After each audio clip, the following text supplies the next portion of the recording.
നമ്മുടെ ന്യൂമറിക്കൽസിൻ്റെ second part ഇപ്പം ഞാൻ ഈ വീഡിയോ എടുക്കുമ്പം അപ്ലോഡ് ആയിക്കൊണ്ടിരിക്കുകയാണ്. എനിക്ക് തോന്നുന്നു ഞാൻ ഈ വീഡിയോയുടെ ഓൾമോസ്റ്റ് പകുതി എത്തുമ്പോഴേക്കും നിങ്ങളിലേക്ക് ആ വീഡിയോ എത്തിയിരിക്കും കേട്ടോ. കുറച്ച് ടൈം എടുക്കുന്നുണ്ട് അപ്ലോഡ് ആവാനായിട്ട്. 1 മണിക്കൂറിൻ്റെ വീഡിയോ ആണ് സെക്കൻഡ് പാർട്ട്. അത് വേറൊന്നും കൊണ്ടല്ല, അതിനകത്തുള്ള ന്യൂമറിക്കൽസ് മാത്രമല്ല ഞാൻ പറയുന്നത്, ആ ന്യൂമറിക്കൽസുമായിട്ട് റിലേറ്റ് ചെയ്തിട്ടുള്ള വേറെയുള്ള ചോദ്യങ്ങൾ, അതുപോലെ തന്നെ അതിനകത്ത് നിന്ന് ചോദിക്കാൻ ചാൻസ് ഉള്ള കോൺസെപ്ച്വൽ ക്വസ്റ്റ്യൻസ്, അങ്ങനെ എല്ലാം ഡീറ്റെയിൽഡ് ആയിട്ട് പറഞ്ഞിട്ടാണ് ആ വീഡിയോ പോയിരിക്കുന്നത്. അതുകൊണ്ടാണ് അത്രയും സമയം എടുക്കുന്നത്. ഓക്കെ, അപ്പം ഇപ്പോൾ കുറേ റിക്വസ്റ്റ് വന്നതാണ് ആറ്റംസ്, ന്യൂക്ലിയൈ, സെമി കണ്ടക്ടേഴ്സ്, ഈ 3 ചാപ്റ്റേഴ്സിൻ്റെ PYQ ചെയ്യുമോ എന്ന് ചോദിച്ചിട്ട്. അതായത് പ്രീവിയസ് ഇയർ ക്വസ്റ്റ്യൻസ്, അതുപോലെ തന്നെ അതിനകത്ത് നിന്ന് പഠിക്കേണ്ട ഇമ്പോർട്ടൻ്റ് ആയിട്ടുള്ള കാര്യങ്ങളൊക്കെ ചെയ്യുമോ എന്ന് ചോദിച്ചിട്ടുള്ള ഒരുപാട് വീഡിയോസ്, ക്വസ്റ്റ്യൻസ്, മെസ്സേജസ് ഒക്കെ വരുന്നുണ്ട്. അപ്പോൾ അതുകൊണ്ടാണ് ആറ്റംസ്, ന്യൂക്ലിയൈ, സെമി കണ്ടക്ടേഴ്സിൽ നിന്ന് മുമ്പ് ചോദിച്ചിട്ടുള്ള ചോദ്യങ്ങളും ന്യൂമറിക്കൽസും, അതുകൊണ്ട് തന്നെ ഈ ആറ്റംസ്, ന്യൂക്ലിയൈ എന്നുള്ള ന്യൂമറിക്കൽസ് ഞാൻ ഇപ്പോൾ ചെയ്ത ന്യൂമറിക്കൽസിൽ ഇൻക്ലൂഡ് ചെയ്തിട്ടില്ല. കാരണം അത് വേറെ തന്നെ ചെയ്യാമെന്ന് വിചാരിച്ചിട്ടാണ്. അപ്പോൾ ആറ്റംസിൽ നിന്നും ന്യൂക്ലിയയിൽ നിന്നും ചോദിക്കാൻ സാധ്യതയുള്ള ഇമ്പോർട്ടൻറ്റ് ടോപ്പിക്സ് ഓൾറെഡി ഇമ്പോർട്ടൻറ്റ് ടോപ്പിക്സിൻ്റെ കൂട്ടത്തിൽ ചെയ്തിട്ടുണ്ട്. എന്നാലും ഒന്നും കൂടെ പറഞ്ഞു തരാം. ആറ്റംസിൽ നിന്ന് ആദ്യം തന്നെ പഠിക്കേണ്ടത് എന്താണ്? റൂദർഫോർഡിൻ്റെ scattering experiment, alpha scattering experiment, അതിൻ്റെ പിന്നെ എന്താണ് അതിൻ്റെ ഒബ്സർവേഷൻസ്, എന്താണ് അതിൻ്റെ കൺക്ലൂഷൻസ് എന്നൊക്കെയുള്ളതാണ് പഠിക്കേണ്ടത്. അതുമായിട്ട് റിലേറ്റ് ചെയ്തിട്ടാണ് ഇമ്പാക്റ്റ് പാരാമീറ്റർ എന്ന് പറയുന്ന ഒരു ടേം ഉണ്ട്, ഒരു ടോപ്പിക് ഉണ്ട്. അതിനകത്ത് നിന്ന് എന്താണ് ഇമ്പാക്റ്റ് പാരാമീറ്റർ എന്ന് ചോദിക്കാം. അതായത് ഇതിപ്പോൾ ആറ്റം ആണെങ്കിൽ ഇത് ആറ്റത്തിൻ്റെ ന്യൂക്ലിയസ് അല്ലേ. അപ്പോൾ ഈ ഇവിടെ നിന്നാണ് ഇങ്ങനെ കുറേ ആൽഫ പാർട്ടിക്കിൾസ് ഇങ്ങനെ വരുന്നത്. ഈ ആൽഫ പാർട്ടിക്കിൾസ് ചിലത് ഇവിടെ വന്ന് സ്റ്റക്കായിട്ട് തിരിച്ചു പോകും അല്ലേ. നിയർലി ഒരു 12,000 ആൽഫ പാർട്ടിക്കിൾസ് വരികയാണെങ്കിൽ അതിനകത്ത് ഒന്നെങ്ങാനും. അധികം ആൽഫ പാർട്ടിക്കിൾസിനും ഒന്നും സംഭവിക്കാതെ നേരെ തന്നെ പോവും. ചില ആൽഫ പാർട്ടിക്കിൾസ് ഇങ്ങനെ ഡീവിയേറ്റ് ചെയ്ത് പോവും. അങ്ങനെയൊക്കെയാണ് അല്ലേ. അപ്പോൾ നമ്മൾ ഈ സെൻറ്ററിനെ നമ്മളൊരു ഇനീഷ്യൽ വെലോസിറ്റി വെക്ടർ അല്ലെങ്കിൽ നമ്മളൊരു റെഫറൻസ് ആയിട്ട് വെക്കുകയാണെങ്കിൽ ഈ ആൽഫ പാർട്ടിക്കിൾസ് ആറ്റത്തിൽ നിന്ന് വളരെ ദൂരെ ആയിരിക്കുന്ന സമയത്ത് ഇവിടെ കണ്ടോ ഒരു ഡിസ്റ്റൻസ്, അതായത് from the centre of the nucleus ഓരോ ആൽഫ പാർട്ടിക്കിളിൻ്റെയും വെലോസിറ്റി വെക്ടർ ഉണ്ടാക്കുന്ന ഈ ഡിസ്റ്റൻസ്, അതിനെയാണ് എന്ത് പറയുന്നത്? ഇമ്പാക്റ്റ് പാരാമീറ്റർ എന്ന് പറയും. Impact parameter. അപ്പോൾ ഇവിടെ വേറൊരു ആൽഫ പാർട്ടിക്കിൾ ഇങ്ങനെ വന്നെന്ന് വിചാരിക്കുക. അപ്പോൾ ഇതാണ് നമ്മുടെ ന്യൂക്ലിയസിൽ നിന്നുള്ള റെഫറൻസ് അല്ലേ. അപ്പോൾ ഇത്രയാണ് എന്ത്? ഇമ്പാക്റ്റ് പാരാമീറ്റർ എന്ന് പറയുന്നത്. ഓക്കെ, അപ്പോൾ it is the perpendicular distance between the centre of the nucleus and the initial velocity vector when the alpha particle is far away from the atom. അതായത് ആൽഫ പാർട്ടിക്കിൾസ് വളരെ ദൂരത്താകുമ്പോൾ, കാരണം ഇങ്ങോട്ടേക്കൊക്കെ എത്തുമ്പോൾ കണ്ടോ ഇതിൻ്റെ distance, ഇവിടെയുള്ള ഡിസ്റ്റൻസ് അല്ല ഇങ്ങോട്ടേക്ക് കിട്ടുന്നത്, വ്യത്യാസം വരുന്നുണ്ട് അല്ലേ. അപ്പോൾ അതാണ് ഇമ്പാക്റ്റ് പാരാമീറ്റർ എന്ന് പറയുന്നത്. പിന്നെ ഒരു കാര്യം ചോദിക്കാറുള്ളത്, ഇമ്പാക്റ്റ് പാരാമീറ്റർ 0 ആണെങ്കിൽ ആംഗിൾ ഓഫ് സ്കാറ്ററിങ് എത്രയായിരിക്കും? 180 ഡിഗ്രി ആയിരിക്കും. ഇമ്പാക്റ്റ് പാരാമീറ്റർ 0 ആകുന്നത് എപ്പോഴാണ് നോക്കിക്കേ. ഇവിടെ എത്തുമ്പോൾ ഇമ്പാക്റ്റ് പാരാമീറ്റർ 0 കണ്ടോ അല്ലേ. സെൻറ്റർ ഓഫ് ദ ന്യൂക്ലിയസ് എന്ന് പറയുമ്പോഴത്തേക്കും ഇവിടെ കൂടെ വരുന്ന ആൽഫ പാർട്ടിക്കിളിൻ്റെ ആംഗിൾ എന്താണ്? ഇമ്പാക്റ്റ് പാരാമീറ്റർ 0 അല്ലേ, അതിൽ കൂടെ തന്നെയല്ലേ വരുന്നത്. അപ്പോൾ അതിൻ്റെ ആംഗിൾ ഓഫ് സ്കാറ്ററിംഗ് എന്ന് പറഞ്ഞു കഴിഞ്ഞാൽ ഇവിടെ വരുന്ന ആൽഫ പാർട്ടിക്കിൾസ് ഇവിടെ നിന്ന് നിന്നിട്ട് അങ്ങനെ തിരിഞ്ഞു പോവുകയാണ് അല്ലേ. അതായത് ആംഗിൾ ഓഫ് സ്കാറ്ററിംഗ് എത്രയായിരിക്കും? 180 ഡിഗ്രി ആയിരിക്കും. അതങ്ങനെ ചോദ്യം ചോദിക്കാറുണ്ട്. ഇമ്പാക്റ്റ് പാരാമീറ്റർ 0 ആണെങ്കിൽ ആംഗിൾ ഓഫ് സ്കാറ്ററിംഗ് 180 ഡിഗ്രി ആയിരിക്കും. അല്ലെങ്കിൽ തിരിച്ചും ചോദിക്കാം, ആംഗിൾ ഓഫ് സ്കാറ്ററിംഗ് 180 ഡിഗ്രി ആകുമ്പോൾ ഇമ്പാക്റ്റ് പാരാമീറ്റർ 0 ആയിരിക്കും. ഓക്കെ, അപ്പോൾ അത് വേറൊരു ചോദ്യമാണ്. പിന്നെ ചോദിക്കാറുള്ളതാണ് ബോറിൻ്റെ 3 postulates, Bohr postulates. Okay, 3 postulates ഉണ്ടെന്ന് നിങ്ങൾക്ക് അറിയാം അല്ലേ. ഒന്ന് നമ്മുടെ ഇലക്ട്രോൺസ് റിവോൾവ് ചെയ്യുന്നത് സർക്കുലർ ഓർബിറ്റിലാണെന്ന് പറയുന്നത്. രണ്ടാമത്തത് angular momentum is an integral multiple of h/2π ആണ്. മൂന്നാമത്തത് energy radiation takes place when the electron jumps from the excited state to the ground state. അതാണ് ബോർ പോസ്റ്റ്ലേറ്റ്. അപ്പോൾ അത് അടുത്ത ചോദ്യമായിട്ട് ചോദിക്കാം. പിന്നെ radius of orbit of the hydrogen ആറ്റത്തിൻ്റെ ഇക്വേഷൻ മാത്രം പഠിച്ചു വെച്ചാലും കുഴപ്പമൊന്നുമില്ല. ഇനിയിപ്പോൾ ഡെറിവേഷൻ പഠിക്കാനൊന്നും സമയം കിട്ടിയിട്ടില്ലെങ്കിൽ. അതുപോലെ തന്നെ എനർജി ഓഫ് ഇലക്ട്രോണിൻ്റെ ഇക്വേഷൻ പഠിച്ചു വെക്കുന്നത് നല്ലതാണ്. അതിന് ഇക്വേഷനൊക്കെ ഇപ്പോൾ നമ്മൾ PYQ ചെയ്യുമ്പോൾ അതിനകത്ത് വരുന്നുണ്ട് കേട്ടോ. പിന്നെ വരുന്നത് എനിക്ക് എക്സാമിന് ചോദിച്ചില്ലേ, Lyman, Balmer, Paschen, Brackett, fund and Humphrey series എന്ന് പറഞ്ഞിട്ട്. അപ്പോൾ അത് പഠിച്ചു വെക്കുക. അപ്പോൾ ഇത്രയും കാര്യങ്ങളേ ഉള്ളൂ ആറ്റംസിൽ പഠിക്കാനായിട്ട്. ഓക്കെ, ഇനി നമുക്ക് ആറ്റംസിനകത്ത് നിന്നുള്ള ക്വസ്റ്റ്യൻസ് നോക്കാം. എന്നിട്ട് ന്യൂക്ലിയയിൽ നിന്ന് എന്തൊക്കെയാണ് പഠിക്കേണ്ടതെന്നുള്ളത് നോക്കാം. Lyman series in hydrogen spectrum is in ultraviolet region. State whether the statement is true or false. ഇത് ട്രൂ ആണ്. Lyman series എപ്പോഴും UV റീജിയനിലാണ് കാണുന്നത്. ബാമർ സീരീസ് കാണുന്നത് വിസിബിൾ റീജിയനിലാണ്. ബാമർ സീരീസ് വിസിബിൾ റീജിയനിലാണുള്ളത്. ബാക്കിയുള്ള സീരീസ്, അതായത് ലൈമൻ, ബാമർ കഴിഞ്ഞാൽ പാഷൻ, ബ്രാക്കറ്റ്, ഫണ്ട് സീരീസ് ഒക്കെ കിടക്കുന്നത് IR റീജിയനിലാണ് ഉണ്ടാവുക കേട്ടോ. ഓക്കെ, അതാണ് ഫസ്റ്റ് ക്വസ്റ്റ്യൻ ആൻസർ. അടുത്തത് മിസ് ഇപ്പോൾ പറഞ്ഞില്ലേ എന്താണ് കൈനറ്റിക് എനർജിയും പൊട്ടൻഷ്യൽ എനർജിയുടെ ഇക്വേഷൻ പഠിച്ചു വെക്കണം. എന്താണത്? The ground state energy of hydrogen atom is -13.6 electron volt ആണ്. What are the kinetic and potential energies of electrons in this state? അപ്പോൾ കൈനറ്റിക് എനർജിയുടെ ഇക്വേഷൻ എന്ന് പറയുന്നത് ഇതാണ്. 1/8πε0 എന്ന് പറഞ്ഞു കഴിഞ്ഞാൽ 1/2 × 4πε0 × e²/r ആണ്. ഈ 1/4πε0ക്ക് പകരം നമുക്ക് k കൊടുക്കുകയാണെങ്കിൽ k e²/2r, അതാണ് കൈനറ്റിക് എനർജിയുടെ equation. k e²/2r. r is the distance between the two electrons ആണ് കേട്ടോ. അപ്പോൾ പൊട്ടൻഷ്യൽ എനർജിയുടെ ഇക്വേഷൻ എന്ന് പറയുന്നത് -k e²/r ആണ്. പൊട്ടൻഷ്യൽ എനർജിയുടെ ഇക്വേഷൻ എന്താണ്? -k e²/r ആണ് പൊട്ടൻഷ്യൽ എനർജിയുടെ ഇക്വേഷൻ. അപ്പോൾ ടോട്ടൽ എനർജിയുടെ ഇക്വേഷൻ എന്താണ് വരിക? Kinetic energy plus potential energy. അപ്പോൾ k e² രണ്ട് സ്ഥലത്തും കോമൺ അല്ലേ? k e²/r രണ്ട് സ്ഥലത്തും ഉണ്ട് ഇൻറ്റു ½ -1 അല്ലേ? 1/2 ഉണ്ട്, ഇവിടെ -1 ഉണ്ട്. അപ്പോൾ that is equal to -k e²/2r ആണ് നമ്മുടെ ടോട്ടൽ എനർജിയുടെ ഇക്വേഷൻ. അതായത് എപ്പോഴും ശ്രദ്ധിച്ചോളൂ, ടോട്ടൽ എനർജി എന്ന് പറയുന്നത് നെഗറ്റീവ് ഓഫ് കൈനറ്റിക് എനർജി ആയിരിക്കും. ടോട്ടൽ എനർജി എന്ന് പറയുന്നത് ഒരു ഇലക്ട്രോണിൻ്റെ ടോട്ടൽ എനർജി എന്ന് പറയുന്നത് നെഗറ്റീവ് ഓഫ് കൈനറ്റിക് എനർജി ആയിരിക്കും. അതുപോലെ തന്നെ ഇവിടെ നോക്കുക, കൈനറ്റിക് എനർജി എന്ന് പറയുന്നത് -1/2 പൊട്ടൻഷ്യൽ എനർജി ആയിരിക്കത്തില്ലേ? -1/2 × k e²/r അല്ലേ ഇത് വരിക അല്ലേ? അതായത് പൊട്ടൻഷ്യൽ എനർജി -k e²/r ആണ്. അപ്പോൾ -1/2 × പൊട്ടൻഷ്യൽ എനർജിയാണ് എന്ത് വരുന്നത്? നമ്മുടെ കൈനറ്റിക് എനർജി വരുന്നത് കേട്ടോ. ഓക്കെ, അപ്പോൾ അങ്ങനെ നോക്കുമ്പോൾ what are the kinetic energy and potential energy എന്നുള്ളതാണ് ക്വസ്റ്റ്യൻ വരുന്നത്. കൈനറ്റിക് എനർജിയുടെയും പൊട്ടൻഷ്യൽ എനർജിയുടെ ഇക്വേഷൻ എഴുതുക. സോ ഇവിടെ നമുക്ക് ടോട്ടൽ എനർജി എന്ന് പറഞ്ഞാൽ കൈനറ്റിക് എനർജി പ്ലസ് പൊട്ടൻഷ്യൽ എനർജിയാണ് ടോട്ടൽ എനർജി. പക്ഷേ ടോട്ടൽ എനർജി നമുക്ക് തന്നിരിക്കുന്ന എത്രയാണ്? -13.6 എന്ന് തന്നിട്ടുണ്ട്. കൈനറ്റിക് എനർജി എന്ന് പറഞ്ഞു കഴിഞ്ഞാൽ നമ്മൾ പറഞ്ഞു -½ ഓഫ് പൊട്ടൻഷ്യൽ എനർജിയാണ്. അപ്പോൾ -1/2 potential energy plus potential energy is equal to -13.6 അല്ലേ? അപ്പോൾ ഇതിനകത്ത് നിന്ന് -½ + 1 എന്ന് പറയുമ്പോൾ 1/2 potential energy is equal to -13.6. Okay, അപ്പോൾ പൊട്ടൻഷ്യൽ എനർജി എന്ന് പറയുന്നത് എത്രയാണ് വരിക? -13.6 × 2 വിച്ച് ഇസ് ഈക്വൽ ടു എത്രയാണ് വരിക? 2 × 13.6 ചെയ്യുമ്പോൾ -27.2 ഇലക്ട്രോൺ വോൾട്ടാണ് പൊട്ടൻഷ്യൽ എനർജിയുടെ വാല്യൂ കിട്ടിയത്. പൊട്ടൻഷ്യൽ എനർജി കിട്ടിയോ? പൊട്ടൻഷ്യൽ എനർജി കിട്ടിക്കഴിഞ്ഞാൽ കൈനറ്റിക് എനർജി എന്ന് പറഞ്ഞാൽ എന്താണ്? -½ ഓഫ് പൊട്ടൻഷ്യൽ എനർജിയാണ്. -½ ഓഫ് പൊട്ടൻഷ്യൽ എനർജി എന്ന് പറയുന്നത് എത്രയാണ് വരുന്നത്? 13.6 ഇലക്ട്രോൺ വോൾട്ടാണ് അല്ലേ? -1/2 × പൊട്ടൻഷ്യൽ എനർജി -27.2 ആണ്. അത് ചെയ്യുമ്പോൾ നമുക്ക് കൈനറ്റിക് എനർജി കിട്ടും. ഈ പ്രോബ്ലം സംശയം ഉണ്ടോ? അപ്പോൾ കൈനറ്റിക് എനർജിയുടെയും പൊട്ടൻഷ്യൽ എനർജിയുടെയും ഇക്വേഷൻ പഠിച്ചാൽ മതി. കൈനറ്റിക് എനർജി എന്ന് പറയുന്നത് k e²/2r ആണ്. പൊട്ടൻഷ്യൽ എനർജിയുടെ ഇക്വേഷൻ -k e²/r ആണ് പൊട്ടൻഷ്യൽ എനർജിയുടെ ഇക്വേഷൻ കേട്ടോ. അപ്പോൾ അതൊന്ന് പഠിച്ചു വെച്ചേക്കണേ, ഇക്വേഷൻ പഠിച്ചെടുക്കുക. നെക്സ്റ്റ് മാർച്ച് 2020 ചോദിച്ച ക്വസ്റ്റ്യൻ ആണ്. The size of the atom in Thomson's model is not different from the atomic size in Rutherford model. അതായത് ആറ്റത്തിൻ്റെ സൈസിൽ തോംസൺ മോഡലും ഫസ്റ്റ് ഉണ്ടാക്കിയ മോഡലാണ് തോംസൺസ് ആറ്റം മോഡൽ. അതറിയാമല്ലോ, എന്താണ്? Plum pudding model, watermelon model എന്നൊക്കെ പറയും അല്ലേ? അതിൻ്റെ സൈസ് എന്ന് പറയുന്നത് റുദർഫോർഡിൻ്റെ ആറ്റം സൈസുമായിട്ട് ഒട്ടും തന്നെ ഡിഫറെൻ്റ് അല്ല എന്നാണ് പറയുന്നത്. Next, Rutherford alpha particle scattering experiment concludes that electrons are revolving around the nucleus ആണോ? അല്ല. There is a heavy mass at the center of the nucleus ആണോ? അല്ല. Electrons are scattered in space around nucleus ആണോ? അല്ല. Velocity of all electrons is same in all orbits ആണോ? അതും അല്ല. Sorry, there is a heavy mass at the center of the nucleus. heavy mass, ഞാനത് small mass എന്നുള്ള രീതിയിലാണ് പറഞ്ഞത്.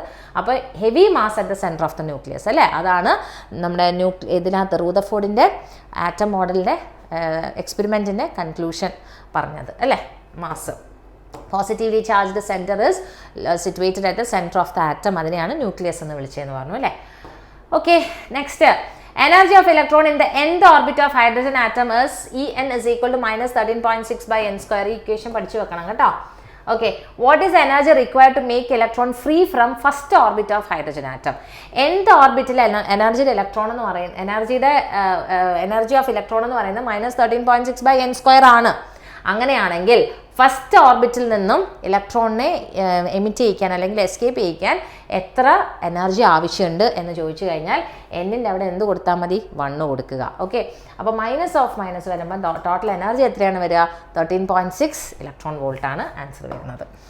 Next, 6ാമത്തെ ചോദ്യം, If radius of first electron orbit of hydrogen is a0, radius of second electron orbit of hydrogen is 4a0. അതെങ്ങനെയാണ് വരുന്നതെന്ന് വെച്ച് കഴിഞ്ഞാൽ radius Rn is equal to n square into a0 ആണ്. n square into a0. ഈ a0 എന്ന് പറയുന്നത് നമ്മൾ റേഡിയസിൻ്റെ ഇക്വേഷനകത്തുള്ള terms എല്ലാം കൂടെ അതിനകത്തുള്ള സിമ്പിൾസ് നമ്മുടെ n square h square by 4 pi square m k e square എന്നാണ് ഇക്വേഷൻ വരുന്നത്. ആ ഇക്വേഷനകത്തുള്ള ടേംസ് സിമ്പിൾസിൻ്റെ എല്ലാം വാല്യൂസ് കൊടുത്തു കഴിയുമ്പോൾ അതെല്ലാം എന്താണ് കോൺസ്റ്റൻ്റ് ആയതുകൊണ്ട് അതിന് പകരം നമ്മൾ a0 എന്ന് കൊടുക്കുകയാണ്. അപ്പോൾ ഇവിടെ n സ്ക്വയർ ഇൻറ്റു a0 എന്ന് നമുക്ക് കൊടുക്കാം. അപ്പോൾ n സെക്കൻഡ് ഇലക്ട്രോൺ ആയതുകൊണ്ട് n വരെ 2 കൊടുക്കുക. അപ്പോൾ 2 square into a0 that is equal എന്താ വരിക 4a0. തേർഡ് ഇലക്ട്രോൺ ഓർബിറ്റ് ആണെങ്കിലോ n പകരം 3 കൊടുക്കുക. അപ്പോൾ 3 സ്ക്വയർ ഇൻറ്റു a0 അതായത് 9a0 എന്ന് വരും. അങ്ങനെയാണ് വരിക. അടുത്തത് നോക്കൂ എന്തൊക്കെയാണ് മിസ് പറഞ്ഞില്ലേ നേരത്തെ. Write any 2 postulates of Bohr model of hydrogen atom ആണ് പറഞ്ഞിരിക്കുന്നത്. എനി 2 അല്ലെങ്കിൽ എനി 3 ആണെങ്കിലും നിങ്ങൾക്ക് അറിയാം അല്ലേ. Electrons in an atom revolve round the nucleus in circular orbits obeying both Newton's law and Coulomb's law അല്ലേ, അത് ഒബേ ചെയ്യുന്നുണ്ട്. രണ്ടാമത്തത് orbiting electron is not permitted to take all possible circular orbits. എല്ലാ ഓർബിറ്റിലും കയറി ഇലക്ട്രോൺസ് റിവോൾവ് ചെയ്യത്തില്ല. Only if the angular momentum is an integral multiple of h/2π ആണെങ്കിൽ മാത്രമേ അവിടെ ഇലക്ട്രോൺസ് റിവോൾവ് ചെയ്യുള്ളൂ. അങ്ങനെയുള്ള ഓർബിറ്റിൽ മാത്രമേ ഇലക്ട്രോൺസ് റിവോൾവ് ചെയ്യത്തുള്ളൂ. അതാണ്. Next, according to Bohr the electron can revolve around the nucleus only in those orbits where angular momentum is an integral multiple of. ഈ ചോദ്യം ഇപ്പോൾ നിങ്ങളുടെ മോഡൽ എക്സാമിന് ചോദിച്ചില്ലേ. അപ്പോൾ ഇതാ പറഞ്ഞത് പ്രീവിയസ് ക്വസ്റ്റ്യൻസ് ചെയ്ത് കഴിഞ്ഞാൽ അത് തന്നെയാണ് ബോർഡിനൊക്കെ റിപ്പീറ്റ് ചെയ്ത് വരിക. അപ്പോൾ h/2π ആണ് അല്ലേ. Next, define ionisation energy. ഇതൊക്കെ നമ്മുടെ ആറ്റംസിൻ്റെ ലാസ്റ്റിലേക്ക് വരുന്ന കുറച്ച് ഡെഫിനിഷൻസ് ആണ്. ഇനിയിപ്പോൾ ഇത് നിങ്ങൾ അവസാന നിമിഷം പഠിക്കാൻ പറ്റിയില്ല എന്നുണ്ടെങ്കിൽ വിട്ടേക്കുക, കുഴപ്പമില്ല. അത് പഠിക്കുന്നതുകൊണ്ട് കുഴപ്പമൊന്നുമില്ല. നമ്മുടെ നോട്ടിനകത്തുണ്ട്, വേഗം പഠിക്കാൻ പറ്റുന്ന കാര്യങ്ങളാണ്. അയണൈസേഷൻ എനർജി എന്ന് പറഞ്ഞു കഴിഞ്ഞാൽ ഒരു ഔട്ടർമോസ്റ്റ് ഇലക്ട്രോണിൽ നിന്നും ഒരു ഇലക്ട്രോണിനെ നോക്കൗട്ട് ചെയ്യാൻ എത്ര എനർജി വേണം, അതായത് തട്ടിപ്പുറത്താക്കാൻ എത്ര എനർജി വേണം, അതിനെയാണ് അയണൈസേഷൻ എനർജി എന്ന് പറയുന്നത്. It is the minimum amount of energy required to remove an electron from the outermost shell or to ionise an atom. അതായത് ഇലക്ട്രോൺ നഷ്ടപ്പെട്ട് കഴിയുമ്പോൾ ആറ്റം എന്താവും, അയോണായി മാറത്തില്ലേ, അതാണ് പറയുന്നത്. അതിനാണ് അയണൈസേഷൻ എനർജി എന്ന് പറയുന്നത്. Mention any 2 drawbacks of Rutherford model of atom. Rutherford model cannot explain the stability of the atom അല്ലേ. റൂദർഫോർഡിന് ആറ്റത്തിൻ്റെ സ്റ്റെബിലിറ്റിനെ പറ്റിയിട്ടൊന്നും പറയാൻ പറ്റിയില്ല. ഇനി ഇലക്ട്രോൺസ് റിവോൾവ് ചെയ്യും എന്നൊക്കെ പറഞ്ഞെങ്കിലും സ്റ്റെബിലിറ്റിനെ പറ്റി പറയാൻ പറഞ്ഞില്ല. അതുപോലെ തന്നെ റൂദർഫോർഡ് പറഞ്ഞ മറ്റൊരു പ്രശ്നമുണ്ട്. റൂദർഫോർഡ് പറഞ്ഞു ഇലക്ട്രോൺസ് ഇങ്ങനെ റിവോൾവ് ചെയ്യുമ്പോൾ ഇലക്ട്രോൺസിൻ്റെ എനർജി നഷ്ടപ്പെടും, ഫൈനലി ഇലക്ട്രോൺസ് എല്ലാം കൂടെ വന്ന് കൊളാപ്സ് ചെയ്യും എന്നൊക്കെ പറഞ്ഞു. പക്ഷെ അത് തെറ്റാണ് എന്നുള്ളത് ബോറിൻ്റെ പോസ്റ്റുലേറ്റിലൂടെ പറഞ്ഞു. അതായത് തേർഡ് പോസ്റ്റുലേറ്റ് ആയിട്ട് വേണമെങ്കിൽ പറയാം. എന്താണ്, ഇലക്ട്രോൺസ് എനർജി റേഡിയേറ്റ് ചെയ്യുന്നത് എപ്പോൾ മാത്രമാണ്, if the electron jump from the higher level to the ground level. അപ്പം മാത്രമേ ഇലക്ട്രോൺസ് എനർജി റേഡിയേറ്റ് ചെയ്യത്തുള്ളൂ. Next, it can explain the arrangement of an electron inside the atom. അങ്ങനെ വേണമെങ്കിലും പറയാം കേട്ടോ. Okay. Next, minimum energy required to free an electron from the ground state of hydrogen atoms എന്താണ്, 13.6 positive ആണ്. 13.6 electron volt ആണ് കേട്ടോ. Next, ഇത് വളരെ ഇമ്പോർട്ടൻറ്റ് ക്വസ്റ്റ്യൻ ആണ് ഇത്. In hydrogen spectrum the highest energy of state corresponds to n equals infinity. What is the energy of the highest energy state? അപ്പോൾ En is equal to -13.6 by n square ആണ്. n എന്ന് പറയുന്നത് infinity, അപ്പോൾ -13.6 by infinity എന്ന് വരും. Any number by infinity എന്താണ് value? 0. പക്ഷെ അതാണ് ഹയസ്റ്റ് വാല്യൂ ഓഫ് എനർജി എന്ന് പറയുന്നത് 0 ആണ് വരിക കേട്ടോ. ഓക്കെ. അടുത്തത്, in Rutherford scattering experiment most of the alpha particle go unscattered while some of them are scattered through large angles. What can be concluded from this? എന്തുകൊണ്ടാണ് അങ്ങനെ ചിലത് മാത്രം വലിയ ആംഗിൾസിൽ സ്കാറ്റർ ആവുന്നു, പക്ഷേ ചിലതൊക്കെ അങ്ങനെ അങ്ങ് പുറന്നു, ചിലത് ചെറിയ ആംഗിൾസിൽ സ്കാറ്റർഡ് ആവുന്നു. അപ്പോൾ എന്തുകൊണ്ടാണ് വലിയ ആംഗിൾ ഓഫ് സ്കാറ്ററിംഗ് വരുന്നത് വെച്ചാൽ 180 ഡിഗ്രി ഒക്കെ വരുന്നത് ആൽഫ പാർട്ടിക്കിൾസ് പോസിറ്റീവ് ആണല്ലോ. അപ്പോൾ ആറ്റത്തിൻ്റെ ന്യൂക്ലിയസ് എന്ന് പറയുന്നതും പോസിറ്റീവാണ്. അപ്പം ആ പോസിറ്റീവ് ആയതുകൊണ്ടാണ് ചില ആൾക്കാർ കുറച്ച് ആറ്റത്തിൻ്റെ ചെറിയൊരു ഭാഗത്ത് മാത്രമേ പോസിറ്റീവ് ഉള്ളൂ. അതുകൊണ്ടാണ് ഈ വരുന്ന ആൽഫ പാർട്ടിക്കിൾസിൽ വളരെ കുറച്ച് ആൾക്കാർ മാത്രം വലിയ ആംഗിളിൽ സ്കാറ്റർ ചെയ്ത് പോകുന്നത്. പക്ഷേ കൂടുതലും ആറ്റം സ്പേസ് എംറ്റി ആണ് എന്നുള്ളതാണ് മറ്റൊരു കാര്യം. Okay. What will be the angle of scattering when impact parameter 0? Miss നേരത്തെ പറഞ്ഞ ക്വസ്റ്റ്യൻ അല്ലേ. എന്താണ് ആൻസർ വരുന്നത്? 180 ഡിഗ്രി ആണ്. ഇനി explain Rutherford's alpha particle scattering experiment. ഇതിപ്പം നിങ്ങൾ ഇങ്ങനെ ഇത്രയും കാര്യങ്ങളൊന്നും എഴുതിയിട്ടില്ലെങ്കിലും ജസ്റ്റ് ഇത്ര മാത്രം എഴുതിയാൽ മതി. ഒരു ഗോൾഡ് ഫോയിൽ ഇങ്ങനെ കാണിക്കുക, ഇതിനകത്തേക്ക് ആൽഫ പാർട്ടിക്കിൾസ് ഇങ്ങനെ വരുന്നതായിട്ട് കാണിക്കുക. അത് ചിലത് ഇങ്ങനെ most of the alpha particles ഇങ്ങനെ എന്ത് ചെയ്യുന്നു, അങ്ങനെ തന്നെ പുറത്തേക്ക് പോകുന്നു, ചില ആൽഫ പാർട്ടിക്കിൾസ് ഇങ്ങനെ സ്കാറ്റർ ചെയ്ത് പോകുന്നതായിട്ട് കാണിക്കുക, വളരെ ചെറുത് മാത്രം ഇങ്ങനെ വന്നിട്ട് ഇങ്ങനെ തിരിച്ച് റീട്രേസ് ചെയ്ത് പോകുന്നതായിട്ട് കാണിക്കുക കേട്ടോ. ഇങ്ങനെ കാണിച്ചാൽ മതി. ഇത് ഇത്രയും ഇങ്ങനെ ഡീറ്റെയിൽഡ് ആയിട്ടൊന്നും എഴുതണം എന്നൊന്നും ഇല്ല. ഓക്കെ, അതിനെ എക്സ്പ്ലെയിൻ ചെയ്യുമ്പോൾ എന്തൊക്കെയാണ് പറയുന്നത്? Rutherford passes beam of alpha particles through a thin gold foil and noted the alpha scatter. അല്ലേ, പാർട്ടിക്കിളിൻ്റെ പാത്തിനെ പറ്റി ഒന്ന് മനസ്സിലാക്കി, ഒന്ന് പഠിച്ചപ്പോൾ എന്തൊക്കെയാണ് വന്നത്? Most of the alpha particles pass through the foil undeviated, അല്ലേ, അധികം ആൽഫ പാർട്ടിക്കിൾസിന് ഒന്നും സംഭവിച്ചില്ല, അത് അങ്ങനെ തന്നെ അപ്പുറത്തേക്ക് പോയി. Some were scattered through an angle and some showed large angles of scattering. ചിലത് ചെറിയ ആംഗിളിൽ സ്കാറ്റർ ചെയ്ത് പോയി, ചിലത് വലിയ ആംഗിളിൽ സ്കാറ്റർ ചെയ്ത് പോയി. A very few were reflected back. വളരെ കുറച്ച് മാത്രം ഇങ്ങോട്ട് വന്നത് തിരിച്ച് അങ്ങനെ തന്നെ പോയി. എന്തൊക്കെയാണ് കൺക്ലൂഷൻസ് എന്ന് നോക്കുക. മോസ്റ്റ് ഓഫ് ഇത് തന്നെയാണ് റൂദർഫോർഡിൻ്റെ പോസ്റ്റുലേറ്റ് എന്ന് പറയുന്നത് കേട്ടോ. Most of the space inside the atom is എംറ്റി because most of the alpha particles pass through the gold foil without getting deflected, അല്ലേ, എംറ്റി ആയതുകൊണ്ടാണ് അധികം ആൽഫ പാർട്ടിക്കിൾസ് അങ്ങനെ തന്നെ അപ്പുറത്തേക്ക് പോയത്. Very few particles were deflected from their path indicating that the positive charge of the atom occupies very little space. അപ്പം വളരെ കുറച്ച് മാത്രം ആൽഫ പാർട്ടിക്കിൾസ് ആണ് അവരുടെ പാത്തിൽ നിന്നും എന്ത് ചെയ്തെന്ന് ഡീവിയേറ്റ് ചെയ്ത് പോയത്. A very small fraction of alpha particles were deflected by very large angles, indicating that all the positive charge and mass of the gold atom were concentrated in a very small volume called the nucleus within the atom. വളരെ കുറച്ച് മാത്രമാണ് deflect ചെയ്ത് തിരിച്ചു പോയെന്ന് വെച്ച് കഴിഞ്ഞാൽ ചെറിയൊരു ഭാഗത്ത് മാത്രമേ അവിടെ പോസിറ്റീവ്ലി ചാർജ്ഡ് ആയിട്ട് ഉള്ളൂ എന്നുള്ളത്. Rutherford pointed out that electrons inside the atom are not stationary, they are revolving around the nucleus in circular orbits, അല്ലേ, അവരിങ്ങനെ കറങ്ങുവാണ്. ദ നെസസറി സെൻട്രിപെറ്റൽ ഫോഴ്സ് കൊടുക്കുന്നത് ആരാണ്? ഏതൊരു സംഭവം കറങ്ങുമ്പോഴും അവിടെ ആവശ്യമായിട്ടുള്ള സെൻട്രിപെറ്റൽ ഫോഴ്സിനെ പ്രൊവൈഡ് ചെയ്യുന്നത് ആരാണ്? ഈ കേസിൽ പ്രൊവൈഡ് ചെയ്യുന്നത് electrostatic force between the electrons and the nucleus ആണ്. ഓക്കെ, അപ്പോൾ ഇത്രയാണ് ആറ്റംസിൽ നിന്നും വന്ന പ്രീവിയസ് ഇയർ ക്വസ്റ്റ്യൻസ്. അപ്പോൾ ഇതിൻ്റെ കൂട്ടത്തിൽ ഇപ്പം നമ്മളിപ്പോൾ ഡിസ്കസ് ചെയ്തതിൽ റേഡിയസ് ഓഫ് ദ ആറ്റം ഒന്നും ചോദിച്ചിട്ടില്ല, അല്ലേ, പക്ഷേ എനർജിയുടെ ഇക്വേഷൻ വന്നിട്ടുണ്ട്. റേഡിയസ് ഓഫ് ദ ആറ്റത്തിൻ്റെ ക്വസ്റ്റ്യൻ വന്നിട്ടുണ്ട്, അതാ പറഞ്ഞത്. അപ്പോൾ അതൊന്ന് പഠിക്കേണ്ടതാണ്. പിന്നെ ഇപ്പോൾ മോഡലിൽ നിങ്ങൾക്ക് ലൈം ആൻഡ് ബാമർ ഒക്കെ ചോദിച്ചു. അപ്പം മിസ് പറഞ്ഞ ഇമ്പോർട്ടൻറ്റ് ടോപ്പിക്സ് ഏതൊക്കെയാണെന്നുള്ളത് മനസ്സിലായല്ലോ. ഏതൊക്കെയാണ്? റൂദർഫോർഡിൻ്റെ സ്കാറ്ററിംഗ് എക്സ്പെരിമെൻറ്റ്, അതിൻ്റെ പോസ്റ്റുലേറ്റ്സ്, അതിൻ്റെ കൺക്ലൂഷൻ തന്നെയാണ് എൻ്റെ പോസ്റ്റുലേറ്റ് എന്ന് പറയുന്നത്. പിന്നെ ബോറിൻ്റെ postulates, Lyman and Balmer Paschen Brackett, ആ സംഭവങ്ങൾ അതിൻ്റെ ഇത് വരയ്ക്കാൻ പഠിക്കുക. പിന്നെന്തുവാണ്? നമ്മുടെ റേഡിയസ് ഓഫ് ദ ആറ്റത്തിൻ്റെയും എനർജി ഓഫ് ദ ഇലക്ട്രോണിൻ്റെയൊക്കെ ഇക്വേഷൻ പഠിക്കുക. ഇത്രയേ ഉള്ളൂ ആറ്റംസ് പഠിക്കാനായിട്ട്. അപ്പോൾ ഓക്കെ ആയോ? ആറ്റംസ് ഓക്കെ അല്ലേ? യെസ്. ഇനി നമുക്ക് അടുത്തത് ഏത് നോക്കാം? നെക്സ്റ്റ് ന്യൂക്ലിയൈ നോക്കാം. ഓക്കെ, ന്യൂക്ലിയയുടെ PYQൻ്റെ ക്വസ്റ്റ്യൻസ് എടുത്തപ്പം ഒരു ചെറിയ പ്രശ്നം പറ്റി. ഞാൻ കുറച്ച് ഡിലീറ്റഡ് ടോപ്പിക്സ് ഇതിനകത്ത് വന്നു പോയിട്ടുണ്ട്. അതായത് നിങ്ങൾക്ക് law of radio active decay ഒന്നും പഠിക്കാനില്ല. അപ്പോൾ അത് ഞാനൊന്ന് ഒഴിവാക്കിയിട്ടാണ് ഞാനിപ്പോൾ ക്ലാസ് എടുക്കാൻ പോകുന്നത്. പക്ഷേ ഞാൻ നിങ്ങൾക്ക് ഒരുപാട് പേർക്ക് ഞാൻ PYQ അയച്ചു കൊടുത്തിട്ടുണ്ട്. അപ്പോൾ അതിനകത്തുനിന്ന് നിങ്ങൾക്ക് വേണ്ടാത്ത PYQ എന്നോട് ഡൗട്ട് ചോദിച്ചവർക്കൊക്കെ ഞാൻ പറഞ്ഞിട്ടുണ്ട് ഇല്ല എന്നുള്ളത്. അപ്പോൾ ഇപ്പം നമുക്ക് വേണ്ടത് എന്താണെന്ന് മാത്രം ഞാൻ ഈ ക്വസ്റ്റ്യനിൽ പറയാം കേട്ടോ. അത് ഡിലീറ്റ് ചെയ്യാൻ വിട്ടുപോയതാണ്. റിയലി സോറി, കുറച്ച് കെയർലെസ് ആയിപ്പോയി ആ ഒരു കാര്യത്തിൽ. ഓക്കെ, അപ്പോൾ എന്താണ് നമ്മുടെ ഫസ്റ്റ് ക്വസ്റ്റ്യൻ നോക്കാം. 2 nuclei have mass numbers in the ratio 1:27. What is the ratio of their nuclear radii? അപ്പോൾ ന്യൂക്ലിയർ റേഡിയയും മാസ് നമ്പറും തമ്മിലുള്ള റിലേഷൻ എന്ന് പറയുന്നത് a⁻1/3 ആണ്. റേഡിയസ് r ആണ്, മാസ് നമ്പർ a. അപ്പോൾ a⁻1/3 ആണ്. സോ r1/r2 ആണ് നമുക്ക് കണ്ടുപിടിക്കേണ്ടത്, അല്ലേ? ഇസ് പ്രൊപ്പോർഷണൽ ടു, ഇവിടെ എന്ത് തന്നിട്ടുണ്ട്? 1/27 the whole raised to 1/3. 1/3 എന്ന് പറഞ്ഞു കഴിഞ്ഞാൽ എന്താണ്? whole raised to 1/3 എന്ന് പറഞ്ഞാൽ ക്യൂബ് റൂട്ട് ആണ്. അപ്പോൾ 1/27ൻ്റെ ക്യൂബ് റൂട്ട് എത്രയാണ്? 3 അല്ലേ? 3 ക്യൂബ് അല്ലേ 27. അപ്പോൾ what is the ratio? r1:r2 is equal to 1:3. അതാണ് ആൻസർ വരുന്നത്. ഓക്കെ, അടുത്തത് write any 2 characteristics of nuclear force.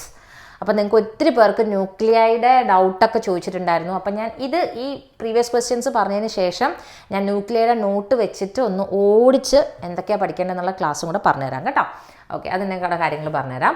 Right any 2 characteristics of nuclear force. Nuclear force is the strongest interaction force known in nature. Nuclear force ആണ് ഏറ്റവും 4 basic forces ഉള്ളത്. Gravitational force, electromagnetic force, weak nuclear force, strong nuclear force. അപ്പോൾ അത് strongest ആണ്. Short range force ആണ്. Short range എന്ന് പറഞ്ഞാൽ വളരെ അടുത്തടുത്ത് മാത്രമേ ഈ ന്യൂക്ലിയർ ഫോഴ്സ് ആക്ട് ചെയ്യുന്നുണ്ടാവുള്ളൂ.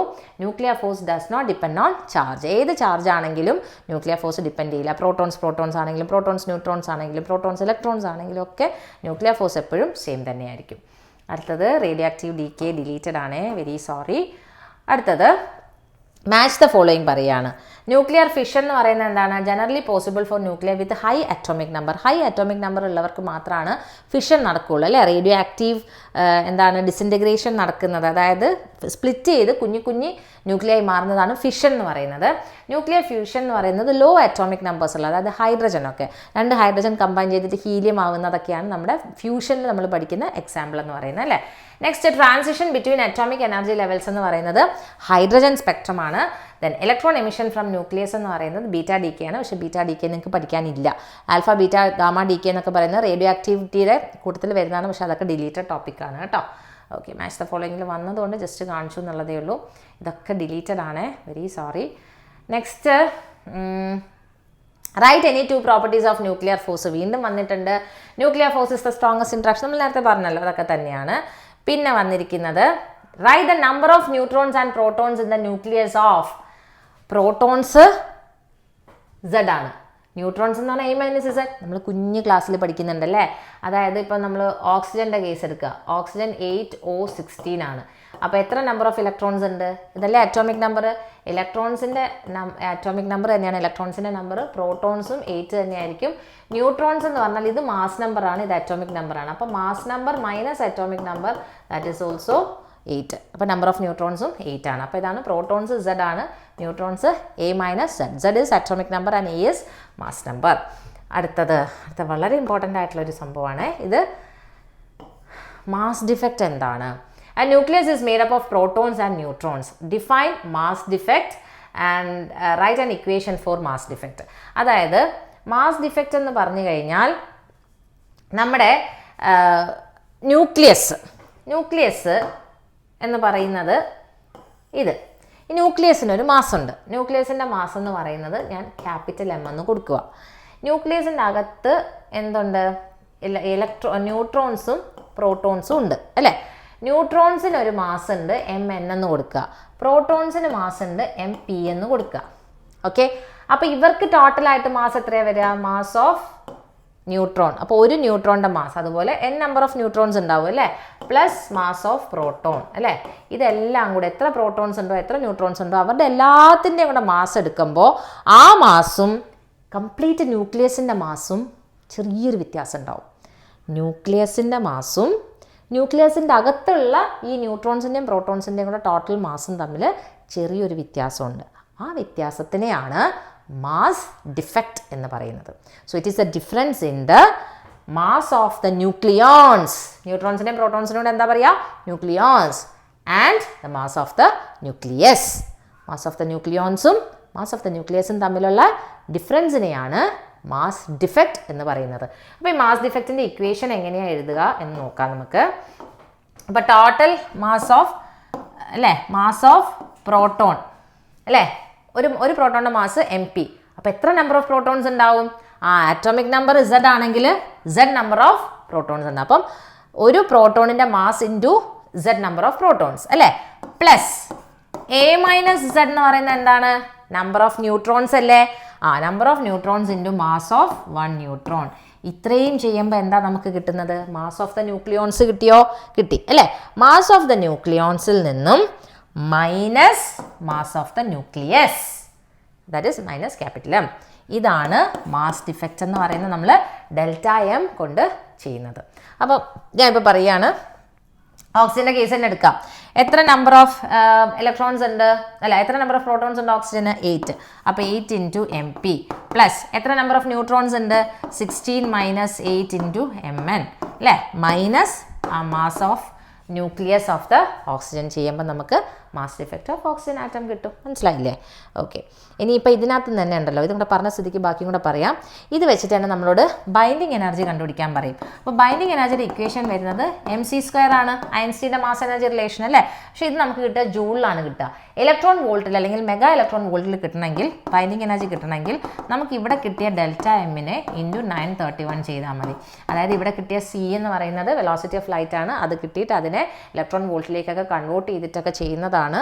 ചെയ്തിട്ട് കിട്ടുന്ന ആൻസറാണ് ഡെൽറ്റ എം ഇൻറ്റു 931 ചെയ്ത് കഴിഞ്ഞാൽ ഇത്രയും മെഗാ ഇലക്ട്രോൺ വോൾട്ട് ആണ് നമ്മുടെ ബൈൻഡിങ് എനർജിയുടെ ഇക്വേഷൻ. ഇതും വളരെ ഇമ്പോർട്ടൻ്റ് ആണ് കേട്ടോ. Binding energy is equal to delta M into 931 mega electron volt. ഇനി ജൂളിൽ തന്നെ കണ്ടുപിടിക്കാൻ പറഞ്ഞു കഴിഞ്ഞാൽ ഡെൽറ്റ എം ഇൻറ്റു c² ചെയ്താൽ മതി. ഓക്കെ അല്ലേ? ഓക്കെ, അടുത്തത് അപ്പോൾ അതാണ് ഇവിടെ പറഞ്ഞിരിക്കുന്നത് കേട്ടോ. അടുത്തത് എന്താണ്? The nuclear process used in nuclear reactors.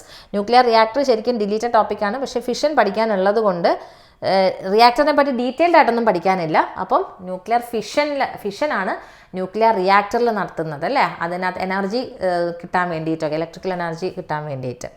Okay, അടുത്തത് വീണ്ടും നമ്മുടെ റേഷ്യോ കണ്ടുപിടിക്കാനുള്ള ഇക്വേഷൻ. പക്ഷേ ഇത് വേറെ വാല്യൂ ആണ് തന്നിരിക്കുന്നത്.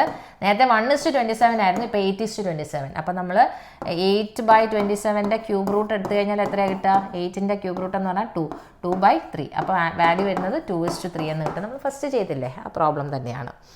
ഓക്കെ, അടുത്തത് according to Einstein's mass and energy Einstein mass and energy are interconvertible.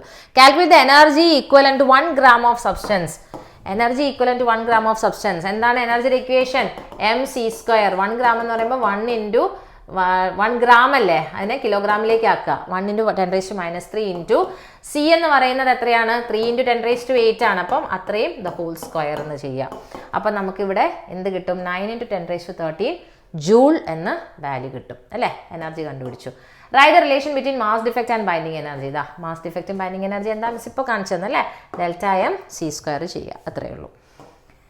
Next, the binding energy of a nucleus is a measure of its stability. Stability മനസ്സിലാക്കാനാണ് നമ്മൾ ന്യൂക്ലിയസിൻ്റെ ബൈൻഡിങ് എനർജിയെ പറ്റി പഠിക്കുന്നത്. അപ്പോൾ അത് നമ്മൾ പറഞ്ഞ ക്വസ്റ്റ്യൻ കണ്ടോ, ഏതാണ്? Binding energy of calcium from the following data. Mass of proton തന്നിട്ടുണ്ട്, മാസ് ഓഫ് ന്യൂട്രോൺ തന്നിട്ടുണ്ട്, മാസ് ഓഫ് കാൽസ്യം അതായത് ന്യൂക്ലിയസിൻ്റെ. അപ്പോൾ നമുക്കിതൊന്ന് ചെയ്ത് നോക്കിയാലോ. മുമ്പൊരിക്കൽ ഏതോ ഒരു വർഷം, അത് കുറച്ച് മുന്നേ ആണ് കേട്ടോ, ഒരു 7-8 വർഷം മുന്നേ, 7-8 ഒരു 10 വർഷം മുന്നേ ഈ ഒരു ചോദ്യം നമ്മുടെ ഹാഫ് ഇയർലി എക്സാമിനേഷൻ ചോദിച്ചിട്ടുണ്ടായിരുന്നു. അപ്പോൾ നോക്കിക്കേ, ഇതേ ചോദ്യം തന്നെ മോഡൽ 2023 എന്ന് വെച്ചാൽ കഴിഞ്ഞ വർഷത്തെ മോഡൽ എക്സാമിന് ചോദിച്ച ക്വസ്റ്റ്യനാണിത്. അപ്പോൾ എന്തായാലും നമ്മളിതൊന്ന് പഠിച്ച് വെക്കാം അല്ലേ. ഓക്കെ, അപ്പോൾ നോക്കൂ, 20 CA40 ആണ്. നമുക്ക് ഇപ്പുറത്ത് ചെയ്യാം, സമാധാനമായിട്ട് ചെയ്യാം. നിങ്ങൾ ബുക്കും പേനയൊക്കെ എടുത്ത് ചെയ്തോളൂ. കാൽസ്യം നമ്മുടെ ഇക്വേഷൻ ആദ്യം എഴുതുക. Mass defect is equal to Z into MP plus A minus Z into MN the whole minus capital M അല്ലേ. Z എന്ന് പറയുന്നത് നമ്മുടെ കാൽസ്യമാണ്. കാൽസ്യത്തിൻ്റെ എത്രയാണ് വരിക? 20 into what is the mass of proton? Mass of proton ഇത് ഇവിടെ അറ്റോമിക് മാസ് യൂണിറ്റിലാണ് തന്നിരിക്കുന്നത്. അപ്പോൾ 1.007 എന്ന് എടുത്താൽ മതി. 1.007 അല്ലേ. Plus A minus Z 40 minus 20. 40 minus 20 എന്താണ്? 20 into what is the mass of neutron? Mass of neutron തന്നിരിക്കുന്നത് 1.008. 1.008. നിങ്ങൾക്ക് ഫുൾ വാല്യൂ എടുക്കണമെങ്കിൽ അങ്ങനെ എടുക്കാം കേട്ടോ. The whole minus what is capital M? Capital M തന്നിരിക്കുന്നത് 39.96. 39.96. ഇനി ഇത് നമ്മൾ സിംപ്ലിഫൈ ചെയ്യുക. ഇത് സിംപ്ലിഫൈ ചെയ്യുമ്പോൾ കിട്ടുന്നത് നോക്കുക, ഇതാ 0.3672 അറ്റോമിക് മാസ് യൂണിറ്റ് എന്ന് കിട്ടും. അറ്റോമിക് മാസ് യൂണിറ്റിലാണ് നമുക്കിത് കിട്ടുന്നത്. ഇത് ഡിഫറൻസ് ഒക്കെ എടുത്തു കഴിയുമ്പോൾ നിങ്ങൾ ചെയ്ത് നോക്കണേ. അപ്പോൾ ഇത് നമുക്ക് 1 AMU എന്ന് പറയുന്നത് 931 മെഗാ ഇലക്ട്രോൺ വോൾട്ട് ആണ്. അപ്പോൾ ബൈൻഡിങ് എനർജി എന്ന് പറയുന്നത് ഡെൽറ്റ എം ഇൻറ്റു 931 ചെയ്ത് കഴിഞ്ഞാൽ നമുക്ക് കറക്റ്റ് അതിൻ്റെ ബൈൻഡിങ് എനർജി കിട്ടും അല്ലേ. ബൈൻഡിങ് എനർജിയാണ് കണ്ടുപിടിക്കാൻ പറഞ്ഞിരിക്കുന്നത്. ബൈൻഡിങ് എനർജി ഉണ്ടോ, ഫോളോയിങ് ഡാറ്റ വെച്ചിട്ട് ബൈൻഡിങ്. അപ്പോൾ നമ്മൾ ആദ്യം മാസ് ഡിഫക്റ്റ് കണ്ടുപിടിക്കുക. അത് AMUലാണ്, അതായത് അറ്റോമിക് മാസ് യൂണിറ്റിലാണ് കിട്ടുക. എന്നിട്ട് അത് ഇൻറ്റു 931 ചെയ്യുമ്പം മെഗാ ഇലക്ട്രോൺ വോൾട്ടിൽ കിട്ടും. ഓക്കെ, ഇനി കഴിഞ്ഞ പ്രാവശ്യം ചോദിച്ച ക്വസ്റ്റ്യൻ ആണ്, atoms of same element differing in mass are called isotopes അല്ലേ. ഒരേ അറ്റോമിക് നമ്പർ പക്ഷേ ഡിഫറെൻറ്റ് മാസ് നമ്പർ ആണെങ്കിൽ അതിനെ ഐസോടോപ്പ് എന്ന് പറയും. ഇനി ഒരേ മാസ് നമ്പർ ആണ്, ഡിഫറെൻറ്റ് അറ്റോമിക് നമ്പർ ആണെങ്കിൽ അതിനെ ഐസോ ബാർ എന്ന് പറയും. ഇനി അറ്റോമിക് നമ്പറും മാസ് നമ്പറും ഡിഫറെൻ്റ് ആണ്, പക്ഷേ സെയിം നമ്പർ ഓഫ് ന്യൂട്രോൺസ് ആണെങ്കിൽ അതിനെ ഐസോടോൺസ് എന്ന് പറയും. Differentiate between nuclear fission and nuclear fusion അല്ലേ. ഫിഷനും ഫ്യൂഷനും എന്താണെന്നുള്ളത് നമുക്കറിയാം. ഫ്യൂഷനിലാണ് എനർജി ജനറേഷൻ സ്റ്റാർസൊക്കെ എക്സാമ്പിൾ ഫോർ ഫ്യൂഷനാണ്. ഫിഷൻ എന്ന് പറയുന്നത് ഇങ്ങനെയാണ്. അപ്പോൾ ഈ ഫിഷൻ്റെ ഇക്വേഷൻസ് ഒക്കെ ഉണ്ട്. ആ ഇക്വേഷൻ നിങ്ങൾക്ക് പഠിക്കാൻ സമയമുണ്ടെങ്കിൽ മാത്രം പഠിച്ചാൽ മതി, അല്ലെങ്കിൽ അതങ്ങോട്ട് വിട്ടേക്കുക, കുഴപ്പമില്ല. ഫിഷനും ഫ്യൂഷനും എന്താണെന്ന് മാത്രം ഒന്ന് പഠിച്ചു വെക്കാം. ഓക്കെ, അപ്പോൾ ഇനിയിപ്പോൾ മിസ്സ് പറഞ്ഞല്ലോ ന്യൂക്ലിയയുടെ നോട്ട് വെച്ചിട്ടൊന്ന് ഓടിച്ച് പറഞ്ഞു തരാം എന്തൊക്കെയാണ് നിങ്ങൾക്ക് പഠിക്കാനുള്ളതെന്നുള്ളത് നമുക്ക് നോക്കാം. അപ്പോൾ ഇതാണ് നമ്മുടെ ന്യൂക്ലിയയുടെ ചാപ്റ്റർ. അപ്പം ഒത്തിരി ഒന്നും പഠിക്കാനില്ല, ആകെ കുറച്ച് കാര്യങ്ങളെ ന്യൂക്ലിയയിൽ നിങ്ങൾക്ക് പഠിക്കാനുള്ളൂ. ആദ്യം തന്നെ നിങ്ങൾക്ക് അറ്റോമിക് മാസ് യൂണിറ്റ് എന്താണെന്നൊക്കെ കെമിസ്ട്രിയിൽ പഠിച്ചിട്ടുണ്ടാവും അല്ലേ. It is defined as the 1/12 mass of carbon atom ആണ്. അതൊന്നും കാര്യമായിട്ടൊന്നും പഠിക്കാനൊന്നുമില്ല. പ്രോട്ടോൺ എന്താണെന്ന്, ന്യൂട്രോൺ എന്താണ്, എങ്ങനെയാണ് നമ്മളൊരു ഒരു ആറ്റത്തിനെ റെപ്രസെൻറ്റ് ചെയ്യുന്നതെന്നൊക്കെ ഇപ്പോൾ നമ്മൾ PYQ ചെയ്തപ്പോൾ പഠിച്ചില്ലേ, അതൊക്കെ തന്നെയാണുള്ളത്. പിന്നെ ഐസോടോപ്പ്, ഐസോബാർ, ഐസോട്ടോൺ അതിപ്പോൾ പറഞ്ഞു തന്നല്ലേ. ഡിഫറെൻ്റ് ആണ്, atomic number mass number different ആണ്, അറ്റോമിക് നമ്പർ സെയിം ആണ്. Z ആണ് atomic number, A mass number ആണേ മാറിപ്പോകരുത്. അതാണ് ഐസോടോപ്പ് എന്ന് പറയുന്നത്. എക്സാമ്പിൾസ് എന്താ, 1H1, 1H2, 1H3 അല്ലേ. അതുപോലെ തന്നെ ഐസോബാർ എന്ന് പറഞ്ഞാൽ അറ്റോമിക് നമ്പർ സെയിം ആയിരിക്കും, പക്ഷെ mass number different. Mass number same ആയിരിക്കും, അറ്റോമിക് നമ്പർ ഡിഫറെൻ്റ് ആയിരിക്കും. അതിന് എക്സാമ്പിൾ ഇതാണ് 1H3, 2He3. അത് നമ്മുടെ ഇതുണ്ടോ, രണ്ടിൻ്റെയും മാസ് നമ്പർ സെയിം ആണ്, പക്ഷേ അറ്റോമിക് നമ്പർ ഡിഫറെൻ്റ് ആണ്. ഹീലിയത്തിൻ്റെ ഐസോട്ടോപ്പാണത്. ഐസോട്ടോൺ എന്ന് പറഞ്ഞു കഴിഞ്ഞാൽ മാസ് നമ്പറും അറ്റോമിക് നമ്പറും ഡിഫറെൻ്റ് ആയിരിക്കും, പക്ഷേ നമ്പർ ഓഫ് ന്യൂട്രോൺസ് സെയിം ആയിരിക്കും. ഇവിടെ എക്സാമ്പിൾ ഇത് Hg ആണ്, മെർക്കുറിയും ഏതാണ് ഗോൾഡും. ഇവർ രണ്ടാളുടെയും നമ്പർ ഓഫ് ന്യൂട്രോൺസ്, അതായത് 198 - 80, 197 - 79 രണ്ടും ചെയ്യുമ്പോൾ എന്താണ് നമ്പർ ഓഫ് ന്യൂട്രോൺസ് സെയിം തന്നെയാണ് കിട്ടുക. അതാണ് ആ സംഭവം. ഓക്കെ, പിന്നെ ഇതിനകത്ത് നിങ്ങൾ പിന്നെ പഠിക്കാനുള്ളത് ഇതാ സൈസ് ഓഫ് ദ ന്യൂക്ലിയസ്. ഇപ്പോൾ ഇത് വെച്ചിട്ടാണ് നമ്മൾ പ്രോബ്ലം ചെയ്തു അല്ലേ. 6 radius is proportional to cube root of the mass number എന്ന് പറഞ്ഞാൽ നമ്മളിപ്പോൾ പ്രോബ്ലം ചെയ്തില്ലേ. 8:27 ഒക്കെ വന്നതിൽ 2:3 എന്നൊക്കെ എഴുതിയത് അത് തന്നെയാണ് ഈ സംഭവം കേട്ടോ. Okay, density of the nucleus എപ്പോഴും കോൺസ്റ്റന്റ് ആയിരിക്കും. 2.3 × 10⁻17 ആണ് അതിൻ്റെ value. Density of nucleus is always constant. 1 മാർക്കിനൊക്കെ ചോദിക്കാമല്ലോ. It is independent of mass number അല്ലേ. ഓക്കെ, ഇനി മാസ് എനർജി എന്താണ് ഇപ്പോൾ നമ്മൾ പഠിച്ചു. അക്കോർഡിംഗ് ടു ഐൻസ്റ്റീൻ മാസ് എന്ന് പറയുന്നത് E = mc² ആണ്. ആൻഡ് മാസ് ഡിഫക്റ്റ് ഇപ്പോൾ നമ്മൾ പഠിച്ചു അല്ലേ. കണ്ടോ, ഇതൊക്കെ തന്നെയുള്ളൂ. നമ്മൾ അതൊക്കെ തന്നെയാണ് നമ്മുടെ പ്രോബ്ലംസിൽ വന്നതും ഒക്കെ. ഇത് നമ്മുടെ ഇത് വെച്ചിട്ട് ഓക്സിജൻ്റെതാണ്, പക്ഷെ നമ്മളതിപ്പോൾ കാൽസ്യം വെച്ചിട്ട് ന്യൂമറിക്കൽ ചെയ്തു. ബൈൻഡിങ് എനർജി എന്താണ് എന്ന് പഠിച്ചു അല്ലേ. ബൈൻഡിങ് എനർജിയുടെ ഡെഫിനിഷൻ ഒന്ന് നോക്കിക്കോളൂ. The energy released when protons and neutrons are combined to form a nucleus is called binding energy. ന്യൂട്രോൺസും പ്രോട്ടോൺസും കൂടെ കമ്പൈൻ ചെയ്തിട്ട് ന്യൂക്ലിയസിൻ്റെ അകത്ത് കമ്പൈൻ ചെയ്ത് നിൽക്കുമ്പം കുറച്ച് എനർജി റിലീസ് ചെയ്യും. അതിനെയാണ് ബൈൻഡിങ് എനർജി എന്ന് പറയുന്നത്. ഇനിയിപ്പോൾ ഇങ്ങനെ വേണമെങ്കിലും പറയാം, ന്യൂക്ലിയസിനകത്ത് നിന്ന് ന്യൂട്രോൺസിനെയും പ്രോട്ടോൺസിനെയും സ്പ്ലിറ്റ് ചെയ്തിട്ട് ഒരു സ്പ്ലിറ്റ് ചെയ്യാൻ ആവശ്യമായിട്ടുള്ള എനർജിയെ ബൈൻഡിങ് എനർജി അങ്ങനെ വേണമെങ്കിലും പറയാം അല്ലേ. ഇവർ ചേരുമ്പോൾ എത്ര എനർജി ആണോ റിലീസ് ചെയ്യുന്നത് അത്ര തന്നെ എനർജി ഇങ്ങോട്ട് കൊടുത്താലേ ഇവർ തമ്മിൽ സെപ്പറേറ്റ് ചെയ്യാനും പറ്റത്തുള്ളൂ, അങ്ങനെയും പറയാം. Okay, then binding energy per nucleon ഇപ്പോൾ നമ്മൾ പഠിച്ചു.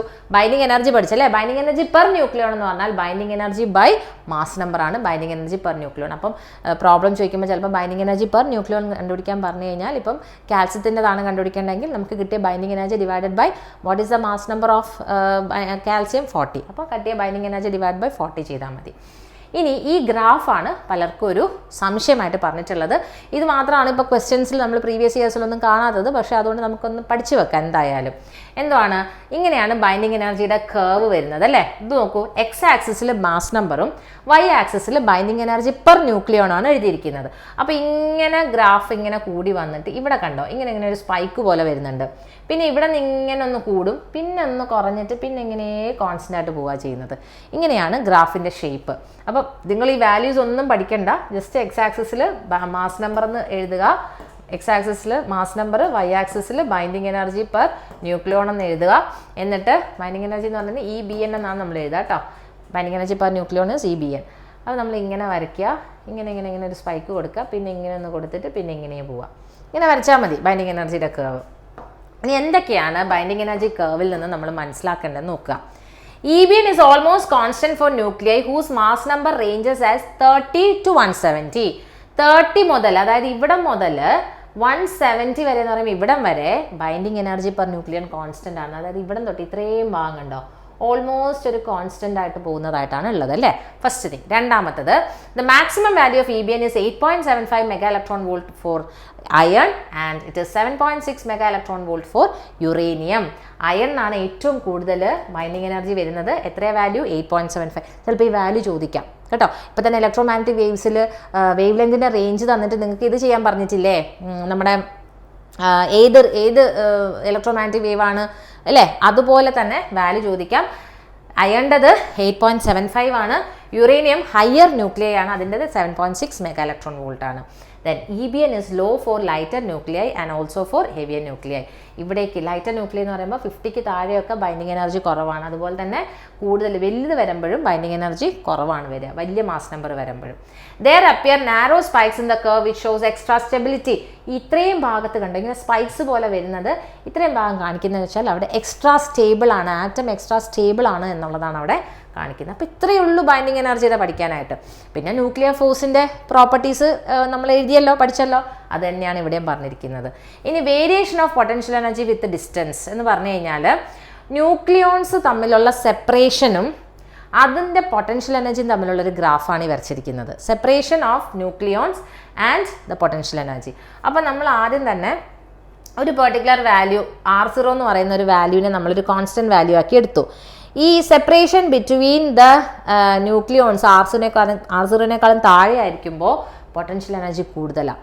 എന്നിട്ട് അതിങ്ങനെ അടുത്തടുത്ത് വരുന്നതിനനുസരിച്ച് അതിൻ്റെ പൊട്ടൻഷ്യൽ എനർജി ഇങ്ങനെ കുറഞ്ഞു വരും.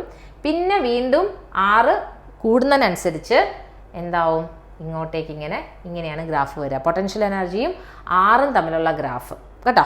R എന്ന് പറഞ്ഞാൽ distance, separation between the nucleons ആണ്. അപ്പോൾ ഇവിടെ നമ്മൾ R എന്ന് പറയുന്നത് ലെസ് ദാൻ R0 ആയിരിക്കുമ്പോൾ, R0നേക്കാളും കുറവായിരിക്കുമ്പോൾ ഇവർ തമ്മിലുള്ള ഫോഴ്സ് അട്രാക്റ്റീവ് ആണോ റിപ്പൽസീവ് ആണോ എന്നുള്ളത് നോക്കണം. ന്യൂക്ലിയോൺസ് തമ്മിലുള്ള ഫോഴ്സ് അട്രാക്റ്റീവ് ആണോ റിപ്പൽസീവ് ആണോ. ഇവിടെ കണ്ടോ, ഇവിടെ നമുക്ക് ഇങ്ങനെയാണ് സ്ലോപ്പ് എടുക്കുക അല്ലേ. സ്ലോപ്പ് എടുക്കുമ്പോൾ ഇങ്ങനെ വരുന്നൊരു ഗ്രാഫിൽ ഇങ്ങനെ സ്ലോപ്പ് എടുക്കുമ്പോൾ അത് നെഗറ്റീവ് സ്ലോപ്പ് എന്നാണ് പറയുക അല്ലേ. അപ്പം നമുക്ക് ഈസ് ഈക്വൽ ടു -dV/dr എന്ന് പഠിച്ചിട്ടില്ലേ നമ്മൾ സെക്കൻഡ് ചാപ്റ്ററിൽ ഇലക്ട്രോസ്റ്റാറ്റിക് പൊട്ടൻഷ്യലിൽ അല്ലേ. അപ്പോൾ -dV/dr എന്ന് പറയുമ്പം ഇവിടെ നമ്മൾ എടുക്കുമ്പോൾ dV/dr എന്ന് പറയുന്നത് എന്താണ്, സ്ലോപ്പാണ്. dV/dr ഈ സ്ലോപ്പ് ഇവിടെ നെഗറ്റീവാണ് കിട്ടുന്നത്. അപ്പോൾ ഈ എന്ന് പറയുന്നത് -dV/dr നെഗറ്റീവാണ്. അതായത് ഈ കിട്ടുന്നത് നമുക്ക് പോസിറ്റീവാണ് കിട്ടുക. ഈ എന്ന് പറഞ്ഞാൽ എന്താണ്, ഫോഴ്സ് തന്നെയാണ്. അപ്പോൾ ഈ പോസിറ്റീവ്, അതായത് ഫോഴ്സ് പോസിറ്റീവ് കിട്ടുക എന്ന് പറഞ്ഞാൽ അതിനർത്ഥം ഇവിടെ ഇത്രയും ഭാഗത്ത് when R is less than R0 force between the nucleons repulsive ആയിരിക്കും. ഫോഴ്സ് പോസിറ്റീവ് വന്നതുകൊണ്ട് force between the nucleons repulsive ആയിരിക്കും. അപ്പോൾ നിങ്ങൾ ഇത്ര മാത്രം പഠിക്കുക, R less than R0 ആണെങ്കിൽ force between the nucleons is repulsive. ഇനി ഇങ്ങോട്ടേക്കുള്ള നോക്കൂ, ഇവിടെ നമ്മളൊരു സ്ലോപ്പ് എടുത്ത് പോസിറ്റീവ് സ്ലോപ്പാണ് കിട്ടുക അല്ലേ. അപ്പോൾ E is equal to -dV/dr. dV/dr എന്ന് പറയുന്നത് എന്താണ്, പോസിറ്റീവാണ്. അപ്പോൾ ഈ വശം നമുക്ക് നെഗറ്റീവ് കിട്ടുക എന്ന് പറഞ്ഞാൽ ഇവർ തമ്മിലുള്ള force R is greater than R0 force is attractive. Force attractive ആണ്. അത് മാത്രം ഒന്ന് പഠിച്ചു വെച്ചാൽ മതി. പൊട്ടൻഷ്യൽ എനർജി ഡിസ്റ്റൻസ് ഗ്രാഫിൽ നിന്നും R less than R0 ആകുമ്പോൾ force repulsive, R greater than R0 ആകുമ്പോൾ ഫോഴ്സ് അട്രാക്റ്റീവ്. അത്രയേ ഉള്ളൂ. അപ്പോൾ അത് മാത്രമേ ഉള്ളൂ ഇപ്പം നമ്മുടെ പ്രീവിയസ് ഇയറിലൊന്നും ചോദിക്കാണ്ട് കണ്ടത് അല്ലേ. അതാ അതിൻ്റെ കാര്യങ്ങൾ ഇതിൻ്റെ താഴെ കൊടുത്തിട്ടുണ്ട്. R0 എന്ന് പറയുന്നത് ഒരു കോൺസ്റ്റൻറ്റ് വാല്യൂ ആണ്. അതിൻ്റെ വാല്യൂ 0.8 ഫെർമി ആണ് കേട്ടോ. ന്യൂക്ലിയർ ഫിഷൻ എന്താണ്, ന്യൂക്ലിയർ ഫ്യൂഷൻ എന്താണ് എന്നുള്ളതാണ് അടുത്തത്. ന്യൂക്ലിയർ ഫിഷനിൽ നിന്നാണ് ചെയിൻ റിയാക്ഷൻ, അതായത് ഇതിങ്ങനെ കണ്ടിന്യൂസ് ആയിട്ട്. ഫിഷൻ എന്ന് പറയുന്നത് എന്താണ്, ഒരു ന്യൂട്രോൺ ഒരു ഹെവി ന്യൂക്ലിയസിൽ പോയി ബൊമ്പാർഡ് ചെയ്ത് കഴിയുമ്പോൾ പുതിയ ന്യൂക്ലിയസ് ഉണ്ടാകും. അതിൻ്റെ കൂട്ടത്തിൽ എക്സ്ട്രാ ന്യൂട്രോൺസും കൂടെ പുറത്തേക്ക് വരും. ആ ന്യൂട്രോൺസ് പിന്നെയും പോയിട്ട് ഈ പിന്നെന്താ നമ്മുടെ ഈ സംഭവത്തിൽ ഏതാണ്, യുറേനിയം ആറ്റമാണ് ഇവിടെ എടുക്കുന്നത്. അതിനെ പിന്നെയും ബൊമ്പാർഡ് ചെയ്യും. എന്നിട്ട് വീണ്ടും ന്യൂട്രോൺസ് ഉണ്ട്. അപ്പോൾ ഇങ്ങനെ ന്യൂട്രോൺസ് അൺകൺട്രോൾഡ് ആയിട്ട് ഉണ്ടായിക്കൊണ്ടിരിക്കുമ്പം ഈ ന്യൂക്ലിയർ ഫിഷൻ കണ്ടിന്യൂസ് ആയിട്ട് നടക്കും. അതിൻ്റെ കൂടുതൽ ലാർജ് എമൗണ്ട് ഓഫ് എനർജി ആയിരിക്കും റിലീസ് ചെയ്യുക അല്ലേ. അപ്പോൾ അതിനെയാണ് ന്യൂക്ലിയർ ഫിഷൻ എന്ന് പറയുന്നത്. ഇത് അൺകൺട്രോൾഡ് ആയിട്ട് പോവുകയാണെങ്കിൽ നമുക്ക് ഭയങ്കര പ്രശ്നങ്ങളാണ്. പക്ഷേ ഇതിനെ കൺട്രോൾ ചെയ്യിക്കാൻ വേണ്ടി നമ്മളൊരു ഡിവൈസിൻ്റെ ഉള്ളിൽ ഈ പ്രോസസ്സ് നടത്തും. ആ ഡിവൈസിനാണ് ന്യൂക്ലിയർ റിയാക്ടർ എന്ന് പറയുന്നത്. പക്ഷേ ന്യൂക്ലിയർ റിയാക്ടറിനെ പറ്റി നിങ്ങൾക്കൊന്നും പഠിക്കാനൊന്നുമില്ല. ആൻഡ് അൺകൺട്രോൾഡ് ചെയിൻ റിയാക്ഷൻ പോവുകയാണെങ്കിൽ ദാറ്റ് റിസൾട്ട്സ് ഇൻ എക്സ്പ്ലോഷൻ. അതാണ് ആറ്റം ബോംബിൻ്റെ പ്രിൻസിപ്പിൾ. കൺട്രോൾഡ് ചെയിൻ റിയാക്ഷനാണ് നമ്മുടെ എന്താണ് ന്യൂക്ലിയർ റിയാക്ടറിൻ്റെ പ്രിൻസിപ്പിൾ. നമുക്ക് എനർജി ഇലക്ട്രിക്കൽ എനർജി നമുക്ക് സേവ് ചെയ്യാൻ കിട്ടും അല്ലേ. ഓക്കെ, അതാണ് energy release per fission of uranium nucleus 200 mega electron volt എനർജിയാണ് ഓരോ പ്രാവശ്യവും റിലീസ് ആവുന്നത്. യെസ്, പിന്നെന്താണ് ന്യൂക്ലിയർ ഫ്യൂഷൻ. അപ്പോൾ ഇതിനകത്ത് ഈ ഈക്വേഷൻ പഠിക്കണോ മിസ്സേ എന്ന് ചോദിച്ചിട്ടുണ്ട്. ഇതിനകത്ത് നിങ്ങൾ പഠിക്കണം എന്നില്ല, അഥവാ നിങ്ങൾക്ക് പഠിക്കണം എന്നുണ്ടെങ്കിൽ ജസ്റ്റ് ഈ ഒരു ഈക്വേഷൻ മാത്രം ഒന്ന് പഠിച്ചു വെച്ചാൽ മതി, വേറെ ഒന്നും പഠിക്കണ്ട. ഓക്കെ, നെക്സ്റ്റ് എന്താണ് ന്യൂക്ലിയർ ഫ്യൂഷൻ. ന്യൂക്ലിയർ ഫ്യൂഷൻ എന്ന് പറയുന്നത് എന്താണ്, എനർജി ജനറേഷൻ അല്ലേ. കുറച്ച് ലൈറ്റർ ന്യൂക്ലിയർ ചെയ്തിട്ട് വലിയ ന്യൂക്ലിയസ് തരുന്നത്. 4 ഹൈഡ്രജൻ ആറ്റം ചേർന്നിട്ട് ഹീലിയം ആറ്റം തരുന്നു. അതിൻ്റെ കൂട്ടത്തിൽ ആൻറ്റി പാർട്ടിക്കിളും ഗാമ റേസ് ഒക്കെ ഇവോൾവ് ചെയ്യുന്നുണ്ട്. കൂട്ടത്തിൽ 26.7 മെഗാ ഇലക്ട്രോൺ വോൾട്ട് എന്തും കൂടെ വരുന്നുണ്ട്, ഈ പിന്നെ എനർജിയും കൂടെ റിലീസ് ചെയ്യുന്നുണ്ട്. അപ്പോൾ രണ്ടിലും ഫിഷനിലാണെങ്കിലും ഫ്യൂഷനിലാണെങ്കിലും large amount of energy release ചെയ്യുന്നുണ്ട് കേട്ടോ. അതാണ്. അപ്പോൾ ഇതാ കണ്ടോ, ഇത്രയേ ഉള്ളൂ ന്യൂക്ലിയൈ എന്ന് പറയുന്ന സംഭവം. പിന്നെ വരുന്ന സെമി കണ്ടക്ടേഴ്സാണ്. സെമി കണ്ടക്ടേഴ്സിൻ്റെ മാത്രമായിട്ടുള്ളൊരു വീഡിയോ നമ്മൾ ചെയ്തിട്ടുണ്ടല്ലോ, അത് നിങ്ങൾ കണ്ടു പഠിക്കുക കേട്ടോ. അതിനകത്ത് അത്രയും ചോദിക്കാറുള്ളൂ. ന്യൂക്ലിയയിൽ നിന്ന് എന്തൊക്കെയാണ് ചോദിക്കാനെന്നുള്ള ടെൻഷൻ മാറിയോ? ഒത്തിരി പേര് ചോദിക്കുന്നുണ്ട്, മിസ്സേ ന്യൂക്ലിയയുടെ വീഡിയോ ഇട്. അപ്പോൾ ഇത്രയേ ഉള്ളൂ ന്യൂക്ലിയർ പഠിക്കാൻ, നിങ്ങൾ ടെൻഷൻ അടിക്കുന്നതായിട്ട് ഒന്നുമില്ല. അപ്പോൾ നമുക്കിനി സെമി കണ്ടക്ടേഴ്സിൻ്റെ PYQ ചെയ്താലോ. സെമി കണ്ടക്ടേഴ്സിലെ ഫസ്റ്റ് ക്വസ്റ്റ്യൻ നോക്കാം. മാർച്ച് 2020 ചോദിച്ചതാണ്. Draw the circuit diagram of a forward biased rectifier diode by using a battery. നമ്മൾ ഡയോഡിനെ വരയ്ക്കുന്നത് ഇങ്ങനെയാണ്, ഒരു ട്രയാങ്കിളും ഒരു ലൈനും. ഈ ട്രയാങ്കിൾ കാണിക്കുന്ന P റീജിയനെയും ലൈൻ കാണിക്കുന്നത് N റീജിയനെയാണ്. ഫോർവേഡ് ബയസ്ഡ് എന്ന് പറയുമ്പോൾ ട്രയാങ്കിൾ പോസിറ്റീവ് ഓഫ് ദ സെല്ലിലേക്കും N റീജിയൻ നെഗറ്റീവിലേക്കും കണക്ട് ചെയ്യുന്നതാണ് ഫോർവേഡ് ബയസ്ഡ്. റിവേഴ്സ് ബയസ്ഡ് ആണെങ്കിലോ ഇങ്ങനെ വരും. ഈ P റീജിയൻ നെഗറ്റീവിലേക്കും N റീജിയൻ പോസിറ്റീവിലേക്കും കണക്ട് ചെയ്യുന്നതാണ് റിവേഴ്സ് ബയസ്ഡ്. നമുക്ക് ഫോർവേഡ് ബയസ്ഡ് വരയ്ക്കാനാണ് ചോദിച്ചിരിക്കുന്നത്. അടുത്തത് ഒരു സിമ്പൽ തന്നിട്ടുണ്ട്. ദ ഡയോഡ് ഈസ് എന്താണ് ഫോട്ടോ ഡയോഡ്, സെനോ ഡയോഡൊക്കെ നിങ്ങൾക്ക് ഡിലീറ്റഡ് ടോപ്പിക്കിൽ വന്നിരിക്കുന്നതാണ് കേട്ടോ. അപ്പോൾ ഈ തന്നിരിക്കുന്നത് എന്തിൻ്റെതാണ്? റെക്ടിഫയർ ഡയോഡിൻ്റെ സിമ്പലാണ്. What you mean by barrier potential of a diode? അത് എൻ്റെ കൂട്ടത്തിൽ with the help of a diagram explain the working of a full wave റെക്ടിഫയറും കൂടെ പറഞ്ഞിട്ടുണ്ട്. അപ്പോൾ നമുക്ക് ആദ്യം ബാരിയർ പൊട്ടൻഷ്യൽ എന്താണെന്നുള്ളത് എൻ്റെ സെമി കണ്ടക്ടേഴ്സിൻ്റെ വീഡിയോയിലുണ്ട്. എന്നാൽ പോലും ഞാൻ ഒന്നും കൂടെ ഒന്ന് പറഞ്ഞു തരാം. ഒരു PN ജംഗ്ഷൻ ഇങ്ങനെ ഫോം ചെയ്തു. ഓക്കെ, PN ജംഗ്ഷനിലെ മെജോറിറ്റി ചാർജ് കാരിയേഴ്സ് ആരാണ്? ഹോൾസ് ആണ് മെജോറിറ്റി ചാർജ് കാരിയേഴ്സ് അല്ലേ. ഇലക്ട്രോൺസ് ആണ് മൈനോറിറ്റി ചാർജ് കാരിയേഴ്സ്. ഇവിടെ N റീജിയനിലെ മെജോറിറ്റി ചാർജ് കാരിയേഴ്സ് ഇലക്ട്രോൺസ് ആണ്, മൈനോറിറ്റി ചാർജ് കാരിയേഴ്സ് ആരുണ്ട്? ഹോൾസ് ഉണ്ട്. ഓക്കെ, അപ്പോൾ ഇങ്ങനെ ഒരു PN ജംഗ്ഷൻ ഫോം ചെയ്ത് കഴിയുമ്പോൾ എന്ത് സംഭവിക്കും? ഈ N റീജിയനിൽ നിന്നും ഇലക്ട്രോൺസ് മെല്ലെ ഇങ്ങോട്ടേക്ക് വരാൻ തുടങ്ങും. അപ്പോൾ ഇവിടെ ഇലക്ട്രോൺ വന്നു, ഇവിടെ ഇലക്ട്രോൺ ഇല്ല, ഇലക്ട്രോൺ നഷ്ടപ്പെട്ടപ്പോൾ അവിടെ എന്തായി? അവിടെ ഹോളായി. ഇലക്ട്രോൺ വന്ന സ്ഥലത്ത് നെഗറ്റീവും ഇലക്ട്രോൺ നഷ്ടപ്പെട്ട സ്ഥലത്ത് പോസിറ്റീവും വന്നു.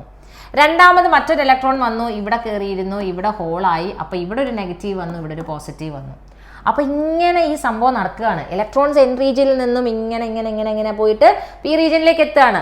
അതിനെന്താ പറയുന്നത്? ഡിഫ്യൂഷൻ എന്ന് പറയും. ഡിഫ്യൂഷൻ. ഈ ഡിഫ്യൂഷൻ കാരണം അവിടെ കറണ്ട് ഉണ്ടാവുന്നുണ്ട്. കാരണം ഇലക്ട്രോൺസ് ആണ് N റീജിയനിൽ നിന്നും P റീജിയനിലേക്ക് പോകുന്നത്. അപ്പോൾ എന്താണെങ്കിലും അവിടെ കറണ്ട് ഉണ്ടാവും അല്ലേ. അങ്ങനെ ഉണ്ടാവുന്ന കറണ്ടിനെ ഡിഫ്യൂഷൻ കറണ്ട് എന്ന് പറയാം. ഈ ഡിഫ്യൂഷൻ കറണ്ട് ഡയറക്ഷൻ എങ്ങനെയായിരിക്കും? ഇലക്ട്രോൺസ് ഇവിടെ നിന്ന് ഇങ്ങോട്ടേക്കാണ് പോകുന്നത്. ഡിഫ്യൂഷൻ കറണ്ടിന്റെ ഡയറക്ഷൻ Pയിൽ നിന്നും Nയിലേക്കായിരിക്കും ഉണ്ടാവുക. Diffusion current. ഓക്കെ, അപ്പോൾ ഈ പ്രോസസ്സ് ഇങ്ങനെ നടന്നു. ഇവിടെ മൊത്തം നെഗറ്റീവ് വന്നു, ഇവിടെ മൊത്തം പോസിറ്റീവും വന്നു. കണ്ടോ? അപ്പോൾ ഈ ഒരു ജംഗ്ഷനെ നമുക്ക് പറയാം PN ജംഗ്ഷൻ എന്ന് പറയാം. PU എന്നും കൂടെ ചേർന്ന് വരുന്ന ജംഗ്ഷൻ PN ജംഗ്ഷൻ. ഈ PN ജംഗ്ഷൻ്റെ അപ്പുറവും ഇപ്പുറവും അയോൺസ് ഇങ്ങനെ വന്ന് നിൽക്കുകയാണ്. ഈ അയോൺസിനെ നമുക്ക് വിളിക്കാം ഇമ്മൊബൈൽ അയോൺസ് എന്ന് വിളിക്കാം. Immobile ions. ഈ ഇമ്മൊബൈൽ അയോൺസ് എന്ത് ചെയ്യുന്നത് വെച്ച് കഴിഞ്ഞാൽ ഇവിടെ ഇപ്പം നെഗറ്റീവാണ് അല്ലേ.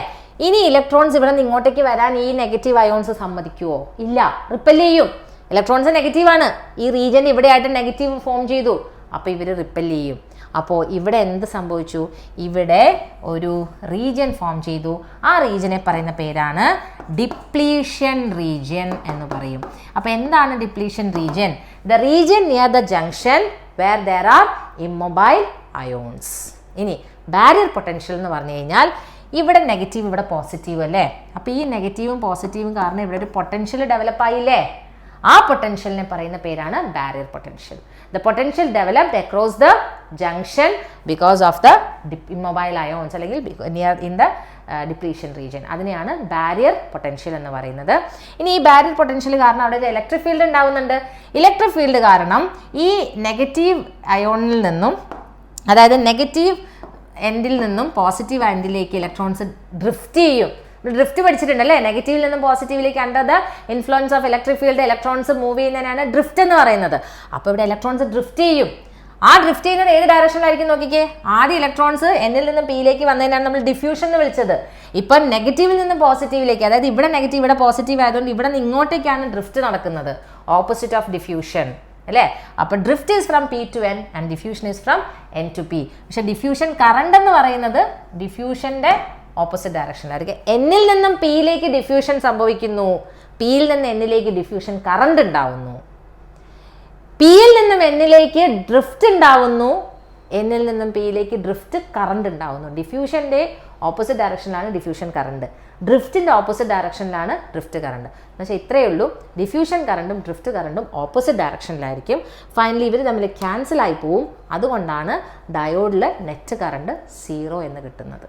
മനസ്സിലായോ? ഇതാണ് പി എൻ ജംഗ്ഷൻ എന്ന് പറയുന്ന സംഭവം. അപ്പോൾ നിങ്ങൾ ചോദിക്കും പി എൻ ജംഗ്ഷൻ ഡിലീറ്റഡ് അല്ലേ എന്ന്. പി എൻ ജംഗ്ഷൻ അല്ല deleted, P N junction devices ആണ് ഡിലീറ്റഡ്. അതായത് photo diode, solar cell, LED ഒക്കെയാണ് ഡിലീറ്റ് ചെയ്തിരിക്കുന്നത്. ഇതുണ്ട്, അതുകൊണ്ടാണ് ഈ ചോദ്യങ്ങൾ പഠിക്കാൻ പറഞ്ഞിരിക്കുന്നത്. ഓക്കെ, അപ്പോൾ ബാരിയർ പൊട്ടൻഷ്യൽ നമ്മൾ മനസ്സിലാക്കി അല്ലേ? യെസ്, ബാരിയർ പൊട്ടൻഷ്യൽ പഠിച്ചു. അടുത്തത് ഇതിപ്പോൾ ഇത്രയും ഡീറ്റെയിൽ ആയിട്ടൊക്കെ ഈ സാധനങ്ങൾ ഉണ്ടെങ്കിലും നിങ്ങളൊന്ന് വായിച്ചു കഴിഞ്ഞാൽ നിങ്ങൾക്ക് പെട്ടെന്ന് മനസ്സിലാവുന്നതാണ്. ഇപ്പം ഞാൻ പറഞ്ഞത് തന്നെ നിങ്ങൾ സ്വന്തമായിട്ട് നിങ്ങളുടെ സെൻറ്റൻസസിൽ എഴുതിയാൽ തന്നെ അതാണ് ബാരിയർ പൊട്ടൻഷ്യൽ എന്ന് പറയുന്നത്. ഇനി നമ്മുടെ ഫുൾ വേവ് റെക്ടിഫയറിൻ്റെ എന്താണ് ഈ വർക്കിംഗ്.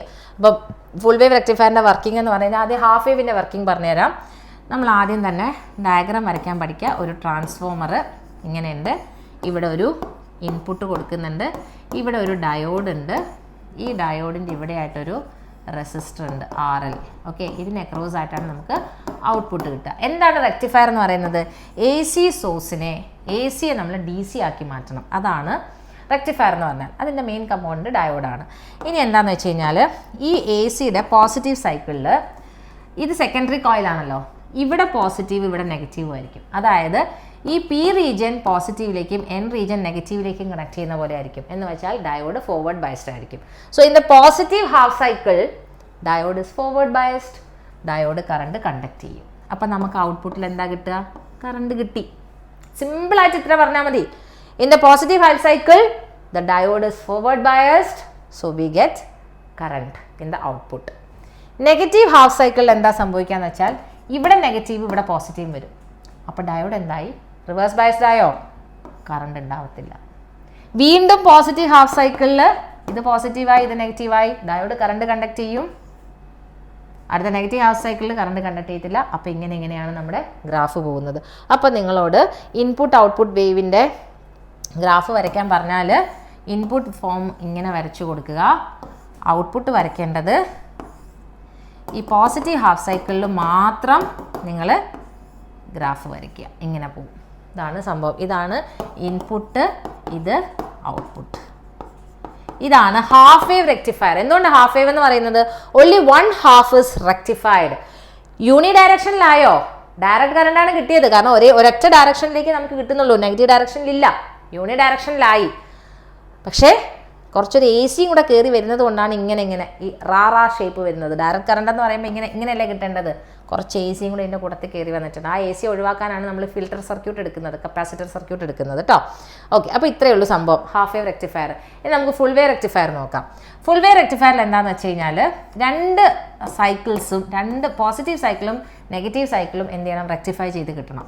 അപ്പോൾ ഇവിടെ ഒരു ഡയോഡ് ഉണ്ട്, ഇവിടെ വേറൊരു ഡയോഡും കൂടെ ഉണ്ട്. എന്ന് വെച്ചാൽ ഒരാൾ കണ്ടക്ട് ചെയ്തില്ലെങ്കിലും മറ്റൊരാൾ കണ്ടക്ട് ചെയ്യും. അപ്പോൾ ഇതിൻ്റെ ഡയഗ്രാമാണ് ഇങ്ങനെ വരച്ചു. ഓക്കെ, ഇനി ഇതിൻ്റെ സെൻറ്ററിൽ നിന്നൊരു കണക്ഷൻ എടുക്കുക. ഇവിടെ ടച്ച് ചെയ്യിക്കാണ്ട് ഇങ്ങോട്ടേക്ക് കൊണ്ടുവരിക. ഈ രണ്ടിൻ്റെ നെഗറ്റീവ് നിന്നും കൂടെ ഒരു ലോഡ് റെസിസ്റ്റർ, ഇതിന് അക്രോസ് ആയിട്ടാണ് നമ്മുടെ ഔട്ട്പുട്ട്. ഈ ഔട്ട്പുട്ടിൽ വരയ്ക്കുന്ന റെസിസ്റ്ററിനെ ആയതുകൊണ്ടാണ് ലോഡ് റെസിസ്റ്റർ എന്ന് പറയുന്നത് കേട്ടോ. ഇതാണ് ഫുൾ വേവ് റെക്ടിഫയറിൻ്റെ ഡയഗ്രാം. ഇനി നോക്കുക, ഇവിടെ പോസിറ്റീവ് ഇവിടെ നെഗറ്റീവ് ആകുമ്പോൾ D1 ഇസ് ഫോർവേഡ് ബയസ്ഡ് അല്ലേ? കാരണം ഇവിടെ പോസിറ്റീവാണ്, പക്ഷെ D2 റിവേഴ്സ് ബയസ്ഡാണ്. എന്ന് പറഞ്ഞാൽ D1 കാരണം അവിടെ കറണ്ട് കണ്ടക്ട് ചെയ്യും. എങ്ങനെയാണ് കറണ്ട് കണ്ടക്ട് ചെയ്യുക? ഇതുവഴി ഇങ്ങനെ കറണ്ട് പോവും, ഇങ്ങനെ പോവും, ഇങ്ങനെ പോവും. ഇതിപ്പോൾ Aയും ഇത് Bയും ആണെങ്കിൽ A to B ആണ് കറണ്ട് കണ്ടക്ട് ചെയ്യുക. തിരിച്ചിങ്ങനെ വന്ന് D1-ലെത്തി അല്ലേ? ഓക്കെ, ഇനി നെഗറ്റീവ് ഹാഫ് സൈക്കിളിൽ നമ്മൾ പറഞ്ഞു ഇവിടെ നെഗറ്റീവ് ഇവിടെ പോസിറ്റീവ്, പക്ഷെ അപ്പോഴും D2 കണ്ടക്ട് ചെയ്യുന്നുണ്ട്. കാരണം D2 forward ബയസ്ഡാണ്, D1 reverse biased ആയാലും. ഇനി D2-ലൂടെ പോകുന്ന കറണ്ട് എങ്ങനെയാണ് പോകാൻ നോക്കാം. ഇങ്ങനെ പോയി ഇങ്ങനെ പോയി, കണ്ടോ? ഇവിടെ ഔട്ട്പുട്ടിൽ എയിൽ നിന്നും ബിയിലേക്ക് തന്നെയാണ് കറണ്ട് വരുന്നത്. അപ്പോൾ D2 കണ്ടക്ട് ചെയ്യുന്ന കറണ്ട് ഡയറക്ഷനും A to B തന്നെയാണ് അല്ലേ? അപ്പോൾ വീണ്ടും നമുക്ക് എന്ത് കിട്ടി? ഔട്ട്പുട്ടിൽ കറണ്ട് കിട്ടി. സോ പോസിറ്റീവ് സൈക്കിളിൽ D1 കണ്ടക്ട് ചെയ്യുന്നു, നെഗറ്റീവ് സൈക്കിളിൽ D2 കണ്ടക്ട് ചെയ്യുന്നു.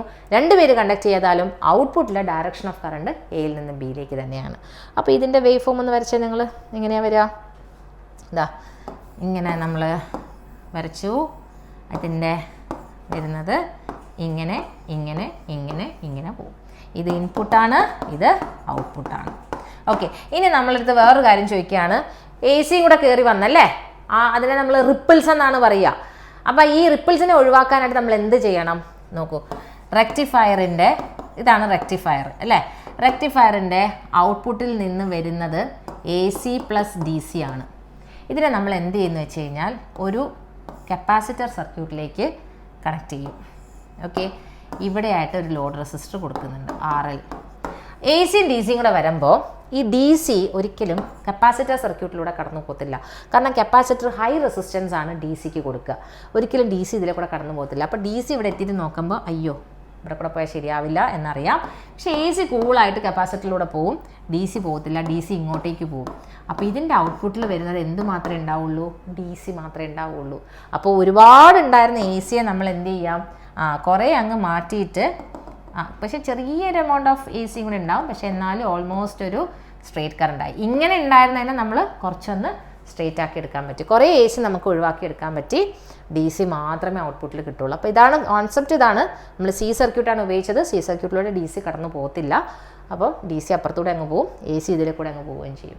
ഇതാണ് ഫിൽറ്റർ സർക്യൂട്ട്. അപ്പം കണ്ടോ, നമ്മൾ സെമി കണ്ടക്ടേഴ്സിൽ ചോദിക്കാൻ സാധ്യതയുള്ള half wave, full wave, filter circuit, ഈ 3 കാര്യങ്ങളും പഠിച്ചു കഴിഞ്ഞു. PN ജംഗ്ഷൻ ഡയോഡും പഠിച്ചു കഴിഞ്ഞു. ഇത്രയും പഠിച്ചാൽ തന്നെ ആയി ആ ചാപ്റ്ററിലെ മെയിൻ ആയിട്ടുള്ള കാര്യങ്ങളൊക്കെ ആയി. ഇനി പഠിക്കാനുള്ള എന്തുവാ? N type semi conductor, P type semi conductor, doping. N type semiconductor എന്ന് പറഞ്ഞാൽ എന്താണ്? ഇൻട്രൻസിക് സെമി കണ്ടക്ടറിൻ്റെ കൂടെ 15th ഗ്രൂപ്പ് എലമെൻറ്റ് വെച്ചിട്ട് ഡോപ്പ് ചെയ്യുന്നു. ഡോപ്പ് എന്ന് പറഞ്ഞാൽ എന്താണ്? ഇംപ്യൂരിറ്റി ആറ്റംസ് ആഡ് ചെയ്യുന്നു അല്ലേ. ഇൻട്രൻസിക് സെമി കണ്ടക്ടർ എന്ന് പറഞ്ഞാൽ പ്യുവറായിട്ട് സിലിക്കൺ ആണെങ്കിൽ സിലിക്കൺ മാത്രമേ ഉണ്ടാവുള്ളൂ, ജെർമേനിയം ആണെങ്കിൽ ജെർമേനിയം മാത്രമേ ഉണ്ടാവുള്ളൂ. അങ്ങനെ സ്വസ്ഥമായിട്ടിരുന്ന ആൾക്കാരിലേക്ക് വില്ലനെ പോലെ വന്നതാണ് ഈ 15th group element. 15th group element വന്നു കഴിഞ്ഞിട്ട് അവിടെയൊക്കെ പ്രശ്നമാക്കി N ടൈപ്പ് സെമി കണ്ടക്ടർ ഇല്ലേ. ഇൻട്രൻസിക് സെമി കണ്ടക്ടർ എക്സ്ട്രൻസിക് ആയി മാറി N ടൈപ്പ് സെമി കണ്ടക്ടറായി. N ടൈപ്പ് സെമി കണ്ടക്ടർ എന്ന് പറഞ്ഞാൽ അതിനകത്ത് മെജോറിറ്റി ചാർജ് കാരിയേഴ്സ് എന്ന് പറയുന്നത് ഇലക്ട്രോൺസ് ആയിരിക്കും. ചാർജ് കണ്ടക്ഷൻ നടത്തുന്നത് ഇലക്ട്രോൺസ് കാരണമാണ്. P ടൈപ്പ് സെമി കണ്ടക്ടറിലേക്ക് 13th ഗ്രൂപ്പ് എലമെൻ്റ് ആണ് P ടൈപ്പ് സെമി കണ്ടക്ടർ ഉണ്ടാക്കുന്നത്. ഇൻട്രൻസിക് സെമി കണ്ടക്ടറിലേക്ക് P type semiconductor 13th group element വന്നു കഴിഞ്ഞിട്ട് അവിടെ P ടൈപ്പ് സെമി കണ്ടക്ടർ ഉണ്ടാക്കി. അവിടുത്തെ മെജോറിറ്റി ചാർജ് കാരിയേഴ്സ് ആരാണ്? ഹോൾസ് ആണ്. അപ്പോൾ ഇതൊക്കെ മിസ് ഇങ്ങനെ പറയുന്നത് ഡീറ്റെയിൽഡ് ആയിട്ട് നമ്മുടെ സെമി കണ്ടക്ടേഴ്സിൻ്റെ വീഡിയോയിലുണ്ട് കേട്ടോ. നമ്മുടെ പ്ലേലിസ്റ്റിലുണ്ട്. +2 2024 പ്ലേലിസ്റ്റിൽ സെമി കണ്ടക്ടേഴ്സ് എടുത്ത് നോക്കിക്കഴിഞ്ഞാൽ ഫുൾ ചാപ്റ്റർ നല്ല ക്ലിയർ ആയിട്ട് പറഞ്ഞിട്ടുണ്ട്. ഒന്ന് കണ്ടിരിക്കുക. ഓക്കെ, ഇനി നമുക്ക് ക്വസ്റ്റ്യൻസ് ചെയ്യാം അല്ലേ. അപ്പോൾ ഇത് പഠിച്ചല്ലോ. In which figure the diode is under forward biased condition? P പോസിറ്റീവിലേക്ക്, N നെഗറ്റീവിലേക്ക്. അപ്പോൾ ഇതാണ് ഫോർവേഡ് ബയസ്ഡ്, ഇത് റിവേഴ്സ് ബയസ്ഡ് ആണ്. ഫുൾ വേ റെക്ടിഫയറിൻ്റെ എക്സ്പ്ലനേഷൻ പറഞ്ഞിട്ടുണ്ട്. ഇതിൻ്റെ ഗ്രാഫ് പറഞ്ഞു. Then which property of diode is used here? A diode is used to rectify alternating voltage. എന്താണ് ഫോർവേഡ് ബയസ്ഡ്? എന്താണ് which property of diode is used here? അതായത് forward biased ആണെങ്കിൽ current conduct ചെയ്യും, reverse biased ആണെങ്കിൽ current conduct ചെയ്യത്തില്ല. ആ ഒരു property വെച്ചിട്ടാണ് നമ്മൾ ഡയോഡിനെ റെക്ടിഫൈ ചെയ്യാനായിട്ട് ഉപയോഗിക്കുന്നത്. Full wave റെക്ടിഫയറിൻ്റെ equation. അപ്പോൾ എല്ലാത്തിലും ചോദിച്ചൊരു സംഭവമാണ്. ഹാഫ് വേവ് റെക്ടിഫയറിൻ്റെ ഡയഗ്രാം AC വരയ്ക്കാൻ പഠിച്ചൂടെ അല്ലേ? Okay, identify the figure given below. PN junction അല്ലേ. 2022 ചോദിച്ചത് കണ്ടോ, ഡിഫ്യൂഷനും ഡ്രിഫ്റ്റും. മനസ്സിലായല്ലോ? ഡിഫ്യൂഷൻ ഡ്രിഫ്റ്റ് എന്താണെന്നുള്ളത് മനസ്സിലായല്ലോ. അതങ്ങോട്ട് എക്സ്പ്ലെയിൻ ചെയ്യുക. ഫിനോമിൻ current conducts through A PN junction diode when it is connected in forward biasing. Draw the circuit diagram of a diode connected in forward biasing. ഇതാ forward ബയസിങ്ങിൽ connect ചെയ്തിരിക്കുന്നത്. അപ്പോൾ ഇത് വെച്ചിട്ട് വരയ്ക്കേണ്ട, നിങ്ങൾ ഇങ്ങനെ വരച്ചാലും മതി. ഇങ്ങനെ പോസിറ്റീവ് നെഗറ്റീവ് അല്ലേ, വോൾട്ടേജ് കൊടുക്കുന്നു, അത്രയും വരച്ചാലും മതി. ഇനി 2023 മോഡലിന് വീണ്ടും ചോദിച്ചു, ഫുൾ വേവ് റെക്ടിഫയർ ചോദിച്ചു അല്ലേ. ഫുൾ വേവ് റെക്ടിഫയർ ചെയ്യാൻ ചോദിച്ചിട്ടുണ്ട്. മാർച്ച് 2023 ചോദിച്ചതാണ്. Give the classification of materials based on energy band diagram. അത് ഒരു നമ്മുടെ സെമി കണ്ടക്ടേഴ്സിൻ്റെ സ്റ്റാർട്ടിങ്ങിൽ നമ്മുടെ വീഡിയോയിൽ ചെയ്തിട്ടുണ്ട്. എന്നാലും ഒന്ന് പറഞ്ഞുതരാം. കണ്ടക്ഷൻ ബാൻഡും വാലൻസ് ബാൻഡും ഉണ്ട്. അതായത് കണ്ടക്ഷൻ ബാൻഡും ഇവിടെ വാലൻസ് ബാൻഡാണ്, അതിൻ്റെ മേലെയാണ് നമ്മുടെ കണ്ടക്ഷൻ ബാൻഡ് ഉള്ളത്. വാലൻസ് ബാൻഡും കണ്ടക്ഷൻ ബാൻഡും എന്ന് പറഞ്ഞാൽ എനർജി ബാൻഡാണ്. വാലൻസ് ഇലക്ട്രോൺസിൻ്റെ എനർജി എല്ലാം കൂടെ ചേർത്തിട്ടുള്ളൊരു ബാൻഡാണ് വാലൻസ് ബാൻഡ്. അതുപോലെ കണ്ടക്ഷൻ ഇലക്ട്രോൺസ് എല്ലാം കൂടെ ചേർത്തിട്ടുള്ളതാണ് കണ്ടക്ഷൻ ബാൻഡ് എന്ന് പറയുന്നത്. അപ്പോൾ മെറ്റൽസിൻ്റെ കേസിൽ ഈ കണ്ടക്ഷൻ ബാൻഡും വാലൻസ് ബാൻഡും ഇങ്ങനെ ഓവർലാപ്പ് ചെയ്തിട്ടായിരിക്കും ഉണ്ടാവുക. അതായത് ഈസി ആയിട്ട് വാലൻസ് ബാൻഡിലുള്ള ഇലക്ട്രോൺസിന് കണ്ടക്ഷൻ ബാൻഡിലേക്ക് എത്താൻ കഴിയും. ഏതിൽ? നമ്മുടെ കണ്ടക്ടേഴ്സിൽ അല്ലെങ്കിൽ മെറ്റൽസിൻ്റെ കേസിൽ. പക്ഷേ ഇൻസുലേറ്റേഴ്സിൻ്റെ കേസിലാണെങ്കിൽ ഇവിടെ വാലൻസ് ബാൻഡ് ആണെങ്കിൽ ഇവിടെ ആയിട്ടായിരിക്കും കണ്ടക്ഷൻ ബാൻഡ് ഉണ്ടാവുക. എന്ന് വെച്ചാൽ ഭയങ്കര ഒരു ഗ്യാപ്പ് ഉണ്ടാവും ഇതിനിടയിൽ. ഇതിനെ പറയുന്ന പേര് ഫോർബിഡൻ എനർജി ഗ്യാപ്പ് എന്നാണ് പറയുക. EG എന്നാണ് റെപ്രസെൻറ്റ് ചെയ്യുന്നത്. ഇതിൻ്റെ value greater than 3 electron volt ആയിരിക്കും വാലൻസ് ബാൻഡും കണ്ടക്ഷൻ ബാൻഡിൻ്റെ ഇടയിലുള്ളത്. ഓക്കെ, ഇനി സെമി കണ്ടക്ടേഴ്സിൻ്റെ കേസിലാണെങ്കിൽ ഇവിടെ വാലൻസ് ബാൻഡ് ആണെങ്കിൽ കുറച്ച് അടുത്തായിട്ടായിരിക്കും കണ്ടക്ഷൻ ബാൻഡ് ഉണ്ടാവുക. ചെറിയ എനർജി ഗ്യാപ്പ് ഉണ്ടാവുള്ളൂ. അതായത് ലെസ് ദാൻ 3 ഇലക്ട്രോൺ വോൾട്ട്, ഒരു 1 ഇലക്ട്രോൺ വോൾട്ടിൻ്റെയും 3 ഇലക്ട്രോൺ വോൾട്ടിൻ്റെയൊക്കെ ഇടയിലായിരിക്കും എനർജി ഗ്യാപ്പ് ഉണ്ടാവുക. അതായത് നോർമൽ ടെമ്പറേച്ചറിൽ വാലൻസ് ബാൻഡിൽ കണ്ടക്ഷൻ ബാൻഡിലേക്ക് ഇലക്ട്രോൺസ് പോകത്തില്ല. പക്ഷേ നമ്മൾ ടെമ്പറേച്ചർ കൊടുത്തു കഴിയുമ്പോൾ വാലൻസ് ബാൻഡിൽ നിന്ന് കണ്ടക്ഷൻ ബാൻഡിലേക്ക് ഇലക്ട്രോൺസ് ജമ്പ് ചെയ്യും. എന്ന് പറഞ്ഞാൽ സെമി കണ്ടക്ടേഴ്സ് കറണ്ട് കണ്ടക്ട് ചെയ്യാൻ തുടങ്ങും. കണ്ടക്ഷൻ ബാൻഡിൽ ഇലക്ട്രോൺസ് ഉണ്ടെങ്കിൽ മാത്രമേ അവിടെ കണ്ടക്ഷൻ നടക്കത്തുള്ളൂ. അതാണ്. ഓക്കെ, അപ്പോൾ അതാണ് സംഭവം. ബി പാർട്ടിൽ പറഞ്ഞിരിക്കുന്ന differentiate between intrinsic and extrinsic semiconductor without doping pure semiconductor ആണ് ഇൻട്രൻസിക്. മറ്റേത് ഡോപ്ഡ് വിത്ത് ഇമ്പ്യൂരിറ്റി ആറ്റംസ് ആണ് ഇമ്പ്യൂർ സെമി കണ്ടക്ടർ ആണ്. ഇൻട്രൻസിക് സെമി കണ്ടക്ടറിന് വെരി ലോ കണ്ടക്ടിവിറ്റി ആണ്. കാരണം അവിടെ ഫ്രീ ഇലക്ട്രോൺസ് ഹോൾസ് ഒന്നുമില്ല. ഇവിടെ കണ്ടക്ടിവിറ്റി ഹൈ ആണ്, ബിക്കോസ് എനർജി കാരിയേഴ്സ് ഉണ്ടല്ലോ.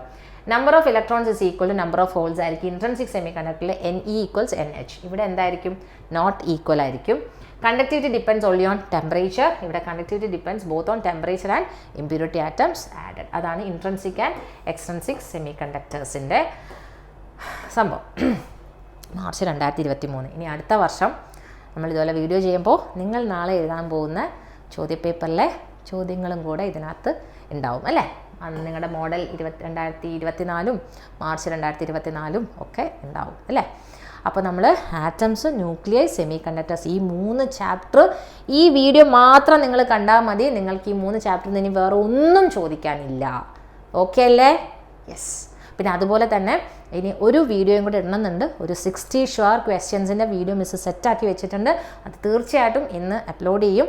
അപ്പോൾ ചിലപ്പോൾ നിങ്ങൾക്ക് നോട്ടിഫിക്കേഷൻ വരുന്നുണ്ടാവില്ല. എന്നാലും നിങ്ങളൊന്ന് ചെക്ക് ചെയ്തേക്കാം മിസ് വീഡിയോ ഇട്ടോ എന്നുള്ളത്. ഇതൊക്കെ അപ്ലോഡായി കിട്ടിയാൽ മതി എന്നുള്ളതാണ്. നേരത്തെ വീഡിയോ തന്നെ ഒത്തിരി സമയം എടുത്തിട്ടാണ് അപ്ലോഡ് ആയത്. അപ്പം എന്തായാലും ഇനി അതിൻ്റെ വീഡിയോയും കൂടെ ചെയ്യാനുണ്ട്. So wait for it. പഠിച്ചോണേ. All the best.